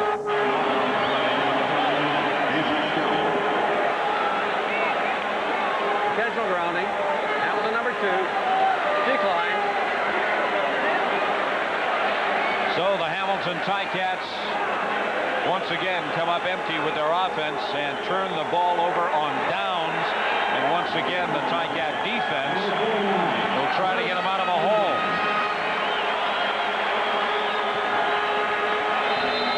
In fairness to Kerrigan, there was nobody open on that play. Frustrating for Kerrigan because he had pressure as well. He had no choice but to get rid of it. 1st and 10, Ottawa. Garrett. Palmer gets inside the Hamilton territory. Ottawa fairly consistent throughout this ball game. 11 points in the first quarter, 10 in the second, 14 in the third. Looks like a 2-for-1 ball game. It's like every one that Hamilton gets, Ottawa gets 2. 35-14 the score, 10-16 to play, 4th quarter. Just short.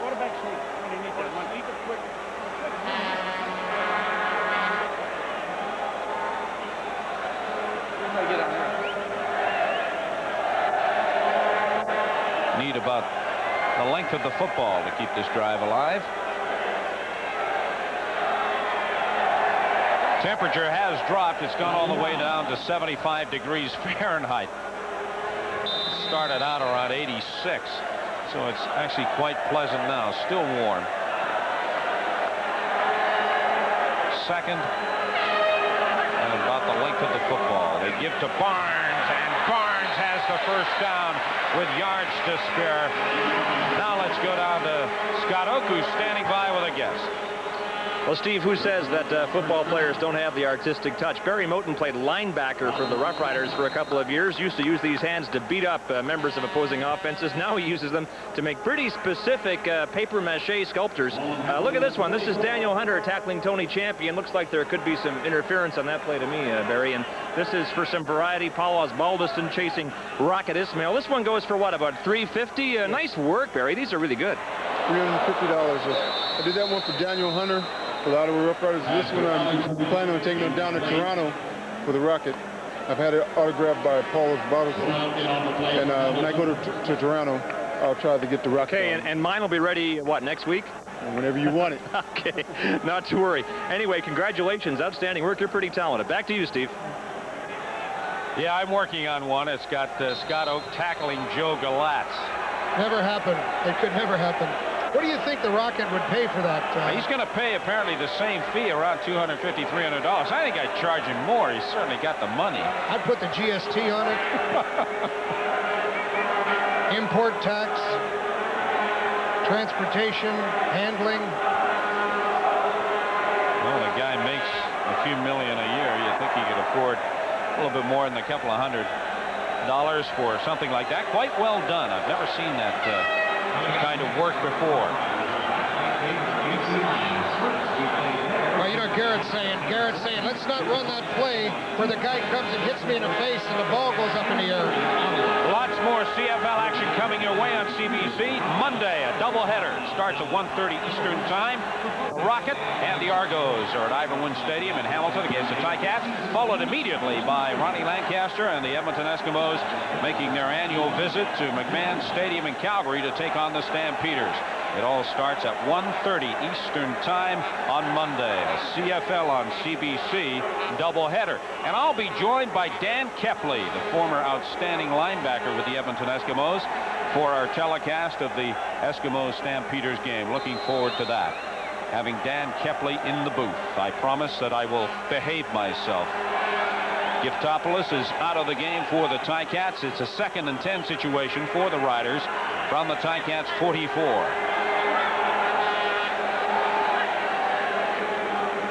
Garrett to Daniels on the draw.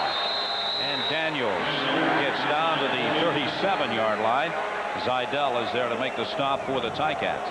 Well, Garrett made a pretty good call because the last time he tried to throw the ball, Dawson came in and caused the fumble. So this time he elected on 2nd and long to go for a draw play. That's some smooth running.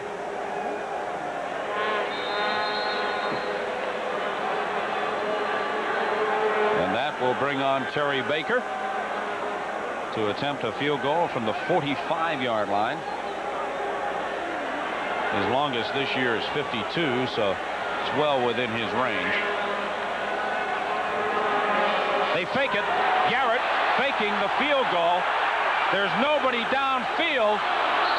I don't know whether Garrett didn't quite get the ball and didn't have time to place it, or it was a designed play. But whatever happened, it didn't work.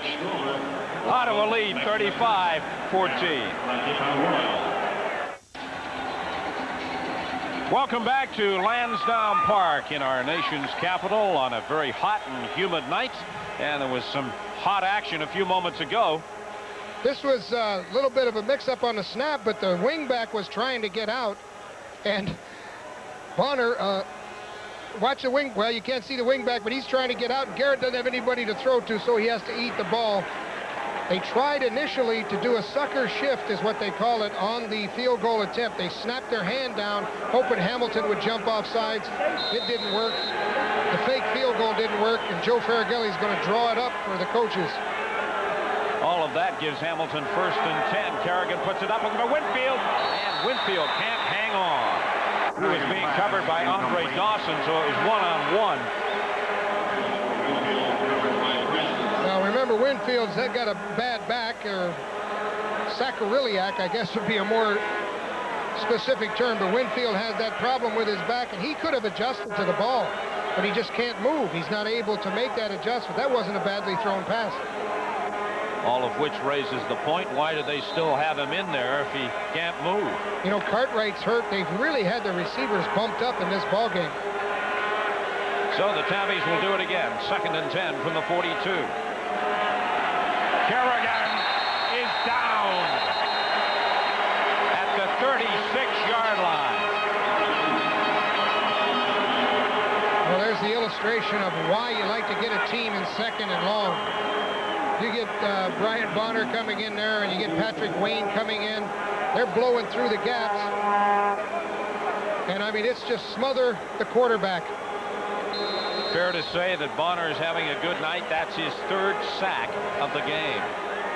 Fair to say that the O-line of the Ticats is not having a good night. Osbaldiston to punt, facing 3rd and 16. Good high spiral. Drawhorn at the 30. Tries to get outside, not much room, and is forced out at the 37-yard line by Moton. 4 yards, taken by Drawhorn. Remember, this is the 2nd meeting between these two teams in as many weeks. Ottawa won the opener 24-19 at Ivor Wynne Stadium in Hamilton. So tempers are beginning to get a little short. Familiarity does indeed lead to contempt in this particular case. Well, we were impressed with what Doug Sams told us, the assistant coach who works with the receivers and backs, about how they were going to attack the Hamilton Ticat defense, and it's worked out just the way he told us. Garrett rolling out under pressure and tripped up. Campbell got an arm on Garrett and tripped him up at the 35-yard line. Well, Joe Campbell just kept trying. He showed what happens when you don't give up. He ran all the way around the outside and then came back inside. That's a good effort by Joe Campbell. Went all the way around the tackle to make that hit. Riders lose 4 on the play. It's 2nd and 14 from the 34.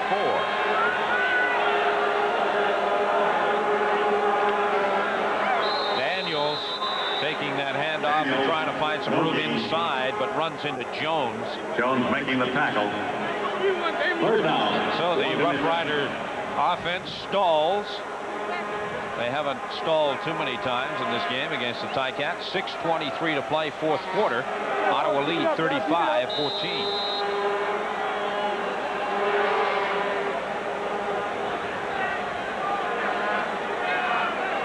Logan and Mazzoli deep to get this punt from Baker. He and Osbaldiston having a pretty good battle tonight in the punting department. Another good one. This is Logan, and Logan gets to the 35-yard line. So when we come back, the Hamilton Ticats will have the ball, but with a lot of work to do. Well, what's happening to the Hamilton Ticats at Lansdowne Park tonight is affecting not just their record, which is probably going to go to 0-8, but also their lineup for the Labor Day game against the Toronto Argonauts. They could well be without one of their best defensive players. Linebacker Pete Giftopoulos has gone to the locker room, the result of a jammed neck. He may not be available to play on Monday, and by the looks of the pain that Earl Winfield is on the sidelines here, marching around trying to shake it off. Oh, he's on the field now. Well, I take back everything I said. He was in excruciating pain here a moment ago, and I thought he had a serious knee injury. Just goes to show you, Steve, that I'm not a doctor. Giftopoulos is out. Winfield is in. Have you got it straight? You got to get tough, Scott. That's all. And, Scott, don't quit your day job. Winfield is one tough character. He is into the ball game. 1st and 10, Ticats. Winfield at the 35-yard line. Gets up to the 37 before he's brought down by Sean Fody. That's what the Ticats need. They need some leadership out there. Dave Beckman said it's time for the no-names to stand up and be big names. Well, Winfield has been standing up and falling down and getting back up. 1st and 10, Ticats from the 37. Kerrigan under pressure, and he doesn't get the ball away. It's loose, but Kerrigan turns around and jumps on the ball himself. Greg Stuman got a hold of Kerrigan, and he wasn't letting go. Well, Greg Stuman came in on a twist stunt. In other words, the tackle went outside. Greg Stuman came back underneath. They work a twist stunt. Stuman's falling down to the ground, but he has the leg. Pretty bad position for Kerrigan to be in. But he was able to recover the fumble. Pretty good athlete by move by Kerrigan. And a good move by Stuman to get to Kerrigan and then hang on. So it's 2nd and 22, Ticats from the 25. And that time it went to Mazzoli, but it was incomplete. Did they rule it dead? Or was it a live ball when it was scooped up by Lloyd Lewis? They rule it was incomplete. They rule that Mazzoli never had control of that. Mazzoli not helping Beckman's cause at all. That man is one concerned head coach. He's going to go to 0-8. Well, what Beckman's saying to himself is, look, we run the pass off of that. We run a quick screen. Those things are supposed to be right in your hands. You're supposed to catch the ball, get down the field. It's just not working. Osbaldiston. Climby fumbles, but turns around and recovers for the Ottawa Rough Riders. Big bounce, and Climby got a piece of it and then couldn't hang on, but was alert enough that he was able to recover for the Riders. Well, this game so far for the last 10 minutes has been right around that center field, right around center ice. Center ice is right below us here at Lansdowne Park, the new home of the Ottawa Senators, the Civic Center. 1st and 10 for the Riders, and Andrusak is getting a look now at the quarterback position. He pitches to Daniels. Daniels crosses the 50-yard line. To about the 50. Bobby Dawson makes the stop. This is the new quarterback. We've seen Damon Allen start. He was replaced by Garrett, and now Terry Andrusak is into the game. Began his career with these same Hamilton Ticats. They always like to play well against their old teams. No doubt glad he's on the opposite side of the ball tonight from those Ticats. 2nd and 4 for the Riders. The ball at the 50.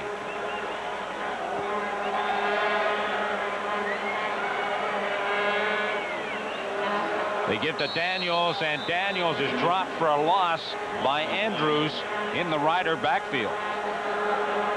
We were wondering what would happen to Romel Andrews, particularly on the pass rush. It seems that they didn't really get the kind of pass rush up front that they wanted. You know, there's an occasional time when Joe Campbell would come into the line, in through the line, and then of course Mitchell Price, but Romel Andrews has been silent, but he made a nice play on that last draw play. And Andrews went limping off to the Ticat bench. 2:54 to play, 4th quarter. Ottawa in a punting situation. Not one of Baker's better punts, but the bounce is a good one. Logan finds a hole, and he crosses the 25-yard line, gets up to the 28. So when we come back, the Ticats once again will have the ball. Question is, can they do anything with it? The last regular season win for the Hamilton Ticats was but a distant memory. It came here at Lansdowne Park, October the 4th, 1990. When they beat the Riders 37-33, but history is not about to repeat itself here tonight. Ottawa have a 35-14 lead with 2:37 remaining to play in the 4th quarter. It has been a long and frustrating season for that man right there, David Beckman, about to lose for the 8th straight time in 1991, and you have to wonder how long David Braley, the owner, and Joe Zuger, the GM, will have Beckman as head coach. Kerrigan under pressure and down. Patrick Wayne from Simon Fraser was telling us that he is going to get out there and eat up quarterbacks today.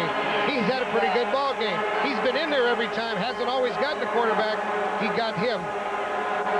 He just blows by Richardson. He went right off the corner. Kerrigan had no place to go.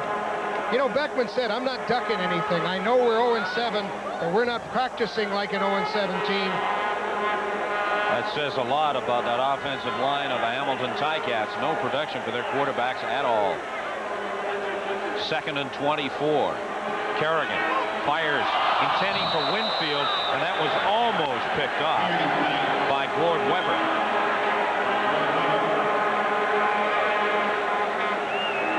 This is the kind of night that Kerrigan would like to forget. I wonder if we'll get a chance to see McPherson before this is all over. The young quarterback from Syracuse, who's had a couple of stints in the NFL. Well, McPherson is one of those quarterbacks that everybody looked at when he came out and said, this is a typical CFL star in the making. He had led his team, Syracuse, to the Sugar Bowl undefeated. He can run, he can pass. I think he's got a good future in this league. Osbaldiston punting the Ticats out of a hole. Draw horn at the midfield stripe. Still on his feet. And he's dropped at the 49-yard line by Tim Jackson. Now the question is, who are we going to see at the quarterback position for the Rough Riders? And again, tempers beginning to wear a little short. Remember, this is the last of 2 straight meetings, last minutes of 2 straight games between these 2 rivals in the CFL's Eastern Division. Did you ever notice something? Big guys never fight.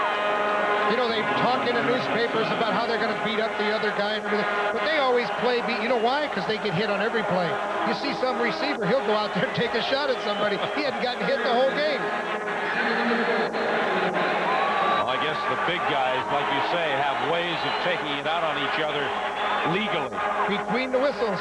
I mean, every play, it's getting hit somehow. It's instant headache every time the ball snaps.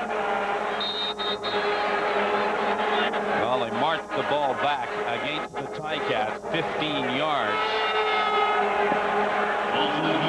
Urban, the guilty party, lucky perhaps that he wasn't thrown out of the game. 1:55 to play. 1st and 10 Ottawa from the 34.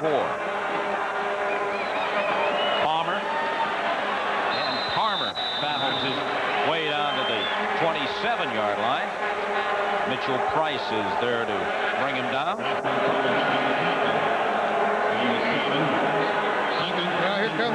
team. Andrusician called for the big guys. They're going to go for short yardage. Could be a play pass. These are the kinds of plays that your young quarterbacks like to do. They like to go play pass on short yardage. Nothing to lose. You got the lead. Why not go for it? Damon Allen started the game at quarterback. He was replaced by Garrett, and Andrusak has come in to replace Garrett. So the Ottawa Rough Riders giving their quarterbacks a good look tonight. They give to Barnes. And Barnes may have been stopped short. He needed to get down inside the 25-yard line to the 24.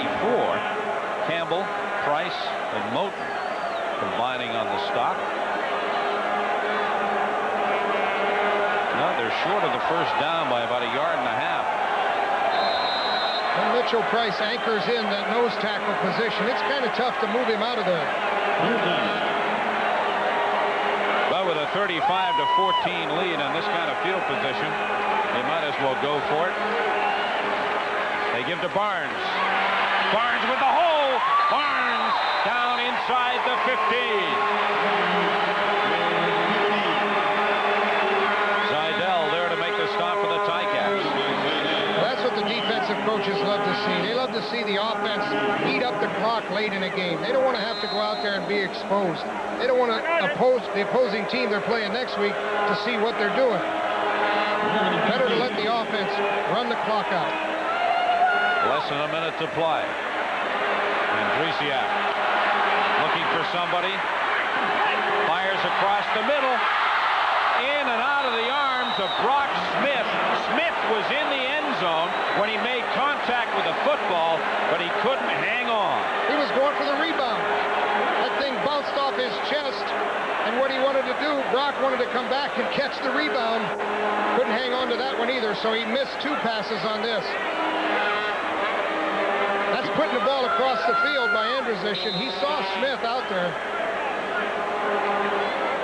Good play by Andresiak in firing across the grain. Look at Smith.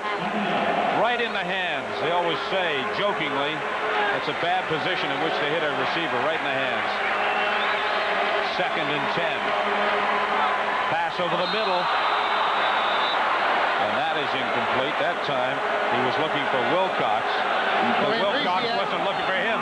Andresiak, he had a perfectly thrown pass. He just didn't get Wilcox connected with him.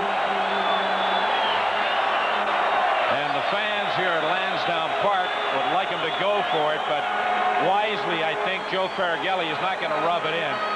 He's going to go for the 3 points from Terry Baker. Remember, they had a fake field goal the last time, so if the snap is good, then Joe will be happy. Well, I think Papa Joe has been on the receiving end of a couple of teams that have run up the score, and he's not about to do that. So they're going to go for the field goal from the 22-yard line. Baker's field goal attempt is good. Ottawa go to 38. Hamilton stay at 14. What a nightmare this has been for David Beckman. Well, he knew that he had to be up under risk when he did some things. What Dave Beckman's thinking is, look, I brought some of these young guys in here. I want them to stand up and become ball players, but it's a whole total unit. You've got to be able to put those young defensive backs in there with a good pass rush. They got to help each other out, and that's what they're struggling with right now. The offensive line needs to protect for his quarterbacks. Kerrigan, 1st and 10, completes to Herman Hurd. Hurd shakes off the first tackle and crosses the 45-yard line. Attendance here tonight, 24,532 at Lansdowne Park. That surpasses the average attendance by 2,000. I guess Beckman doesn't want to get McPherson in there at this point, but he's got a quarterback who is a fine football player, and I think he's got him waiting in the wings, and Beckman's thinking that I'm going to get this guy ready to play because he's got mobility. He won't get sacked 7 times. 23 seconds and the clock is running. Kerrigan under pressure tries to fire it out to Ricky Martin, but Martin unable to hang on. Typical of the play of the Ticats offense all night long. Nothing seems to work consistently. And that's what you want more than anything else on offense is consistency. You really have to move the chains a little bit. You got to get some rhythm going, and they haven't been able to do that, but you got to credit the defense. You know, I think Mike Roach had a good plan going into the game. He's not going to give them any one look too many times, but the blitz has certainly worked almost every time they've done it. They pitch to Martin. And again, the Ottawa defense does a good job in closing off the outside. Ward Weber, that time, getting over to make the stop for the Riders. 7 sacks, that's a lot of pressure coming at you. And I think that's the big thing that they were able to do is change the coverages. The Rough Riders never gave them the same look very many times, and then they put the pressure on them. From both the halfbacks and the linebackers as well. This should be the final play of the ball game. Kerrigan puts it up complete to Richard Nurse, and Nurse is stopped shy of the 40-yard line, and the ball game is over. The Hamilton Ticats losing their 8th straight.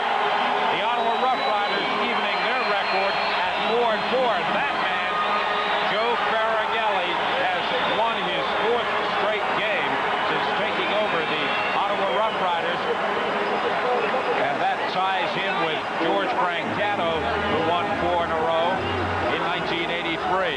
David Braley, on the other hand, or David Beckman rather, has lost 8 in a row in 91, and he may have to answer to his owner David Braley and his general manager Joe Zuger. Well, I like a couple things. One, he didn't duck the issue. He said we haven't looked very good. 2, he didn't throw McPherson in there at the end of the ball game, knowing that he only had 2 days of practice.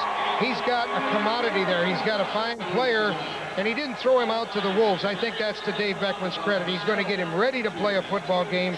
I'll guarantee you, with the 7 sacks that Beckman's looking at and the inept offense they had tonight, he is going to have this McPherson ready with a package to go against the Toronto Argos. I'll tell you what, I was impressed by the Ottawa offense. They did it all, and they did it well tonight.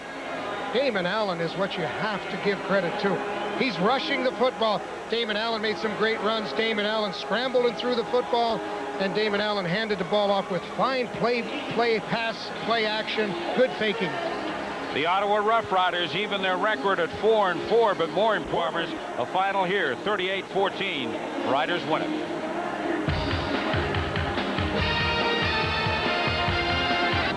Here in Ottawa, the Rough Riders have now won 4 in a row. The last time they were on a win streak that long was 1983, and our Molson MVP, Anthony Drawhorn, had a whole lot to do with pushing the 1991 streak to 4 games. He is our Molson MVP, the result of yeoman work in a couple of areas in this game. More than steady at his defensive back position. He had a fumble recovery, but he really shone in this area, returning kicks. He gave the Riders good field position all night, as in this case in a 4th quarter punt return to set up an Ottawa touchdown. Damon Allen completed this drive. Drawhorn had 179 yards on kickoff and punt returns tonight to make a move in the return to sender standings in a 38-14 Ottawa victory. Anthony Drawhorn is our Molson MVP. Congratulations on a great game. Thank you. Defense, you know, we're playing well. The offense, our special teams, they're really working hard. We're just trying to keep it going here in Ottawa so we can do the things we need to do so we can be a great team here. It is all working in Ottawa like it hasn't for a long time. Well, you know, our coach is allowing us the freedom to play ball, you know, just work hard and cut down on the mental mistakes and things of that nature, and the game will come to you and you play well. Comment on this game, Anthony. The Hamilton Ticats did not manage to score a touchdown offensively. That says a whole lot about the work of the defensive secondary, yourself included. Well, you know, our defensive scheme, you know, really working hard, blitzing a lot, playing a lot of bump and run coverage. That really makes it difficult for the quarterbacks and the receivers to get their timing down. And, you know, with our defensive line putting the pressure, you know, we're working hard back there, and it's difficult for the quarterbacks and the receivers. Tell me then what the mood is like in the last 4 games, given what it was like in the first 4 of the season. Well, you know, we were playing hard in the first 4, but we weren't doing the little things. And it's the little things in this game that make the big difference. Coach Faragelli has come in, you know, stressed the little things. You know, we really worked hard with the little things, and now we're starting to win the ball games that we were losing.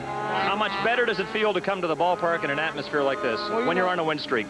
You love it. You know, the fans are behind you. Everybody's pulling for each other. It's just great. You know, it's great for the city and great for the CFL and our team as well. Tough stretch for you guys. 4 games in about 16 days, but you're holding up. Well, the thing is, you know, trying to just take them one at a time and work hard, and it'll come to you. Anthony, how much would winning the Return to Sender Award mean to you? Well, you know, I really would like to win that. You know, I think everybody wants to win it. You know what it is? I definitely know what it is. You know, if hey, now there's a step in the right direction, folks. You know, if the guys keep working hard on the special teams and I keep working hard, you know, you never know. I might be up there to win it or contend at least. You're up there with Jay Cox and the Giz, and you deserve to be. Congratulations on a great game. Thank you. Now we turn to the winning coach tonight, Papa Joe Faragelli, the man greatly responsible for having this team on a 4-game win streak. You said when you came here that your main objective was to get these guys to have fun, and they are having that. Well, you know, if you can't have fun when you're winning, then you must be dead. So we won a few games, and they're pretty loose. They work hard and play with a lot of intensity. You know, Joe, I'm not saying you're not a football genius, but I know what you've done here. You've come in, you've fixed the atmosphere, you've made things much more relaxed, you've told the players to have fun, they're doing that, but you've left a lot of the coaching in the hands of the assistants. It's a great game plan so far. Well, that goes to show you how smart I am. I don't do anything. No, I have great faith in the coaches. You know, we sit around and talk what we're going to do on offense and defense, and Cortez does a super job on special teams. So overall, I'm very pleased. Our defense did not give a touchdown up tonight. Our offense moved the ball, and the special teams gave us great field position. When you came into this situation, did you envision that you could win 4 in a row and get this team to 500 in such a short period of time? Well, you know, I just looked at it one game at a time. I know the first game we're playing the Grey Cup champs, and the second game we're playing the Edmonton Eskimos, who's the other team in the Grey Cup. And if I was smart, I'd stay home and show up later on. But as usual, I'm not too smart. I came in, and we just won. I don't know why, but I'll just keep taking them. Well, let's just say you won because you had more points than the other team, and you deserve to have on this night. I want to ask you about David Beckman. You sympathize with a colleague like that when absolutely nothing seems to be going right for him? Well, you know, they're not that bad of a team. They got some talent. I think they have to find the right combination, settle in on a quarterback, and just keep, I told them, just hang in there, keep plugging away, and sooner or later you'll break the bubble and you'll go on a little bit of a streak like we did. Settling in on a quarterback worked for you guys. Damon Allen is in the groove now. Yeah, you know, I let Damon play about 3 quarters, and I played the other 2 young kids, and but I was happy with Damon. He was moving the pocket around. He was on target. He was sharp. Called a good game. So Damon's a good quarterback, and I think he's more relaxed now, having more fun rather than putting all the pressure on himself. I asked Anthony Drawhorn about this. A comment from you on the tough stretch that you're in, 4 games in about 16 days. You must feel as though if you can get through this, you can get through anything. Well, you know, everybody has that, you know, just the way it falls, and there's no sense worrying about it. We, just like Anthony said, we'll take 1 game at a time. Now it's off to BC, and then quickly, right after that, about 2 days later, we play BC here. They got the same problems we do. So I don't want to dwell on negative things or injuries. We're just going to go out and get the best team we can get, go out and fly around and knock the hell out of some people and have some fun. Okay, Joe, congratulations on a turnaround in the nation's capital. That has been remarkable. Thanks for your time. Thank you. Steve, up to you. Thank you, Scott. You realize we've got 2 undefeated coaches in the CFL at this point in time, Joe Faragelli and Don Matthews in Saskatchewan. That's incredible. You know, it's funny how this thing works in the CFL. Joe, of course, was released. Some things didn't work very well. All of a sudden, Joe Faragelli's personality, the way he approaches football, fits in well in Ottawa. So maybe everybody has to work around until you get into where your personality fits. You know, we picked Anthony Drawhorn as our most MVP tonight, but it could well have been Damon Allen, who I thought was outstanding, not only passing, but he ran the ball well. Damon Allen did everything you have to do tonight. He faked the ball really well. He went in and did the play pass. He faked it, came back around. He had thrown a nice pass off of this earlier, but he faked the ball, came back, and he took off down the field. And what a run he made. Looked like a running back. Now, that was a 33-yard run by Damon Allen, just going out of bounds at the 5-yard line. He was 20 for 31 in passing for 302 yards, 3 touchdowns. Let's take a look at how he capped that drive with a touchdown pass. Well, he did everything there, too. He had nice touch when he threw the football short. He dropped it over the middle to Wilcox. Look at the nice way he lofted that ball, dumped it in the bucket, is what we say. And he also threaded the needle, put some bullets in there, threw some darts. So you got to give Damon Allen a lot of credit. He had some rush. He'd scramble when he had the rush. He did everything you want to have a quarterback do. And I think it's a tribute to the way Faragelli's handling him. He said, We want you to be yourself. We want you to use the tools that you have. And you know something, the way Damon Allen and that Ottawa Rough Riders offense are playing, they could well be considered a bit of a force now in the CFL's Eastern Division. They win big here tonight over the Ticats.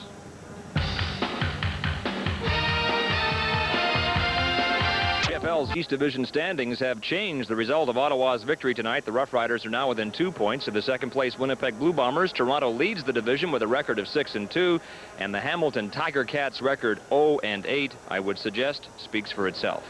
In the West, Calgary has lost 2 straight, but the Stampeders preceded those losses with a 6-game win streak, so they're 6-2. Edmonton 5-3 after a loss last night. BC is 4-4, and Saskatchewan won its second game of the season last evening. And so in Ottawa, the Rough Riders under Papa Joe Faragelli are perfect, while for the Hamilton Ticats and Dave Beckman, the frustration mounts with tonight's defeat. The next chance to end the frustration is Labor Day Monday in that traditional matchup with the Toronto Argonauts. That's the first half of a doubleheader on the CFL on CBC. When it's over at Ivor Wynne, we'll send you to Calgary for another traditional Labor Day game, the Stampeders and Edmonton Eskimos. Don't forget full coverage of the World Track and Field Championships in Tokyo. Coming up later in most areas of the country, check your local listings. Thanks for watching tonight, and good night from Ottawa.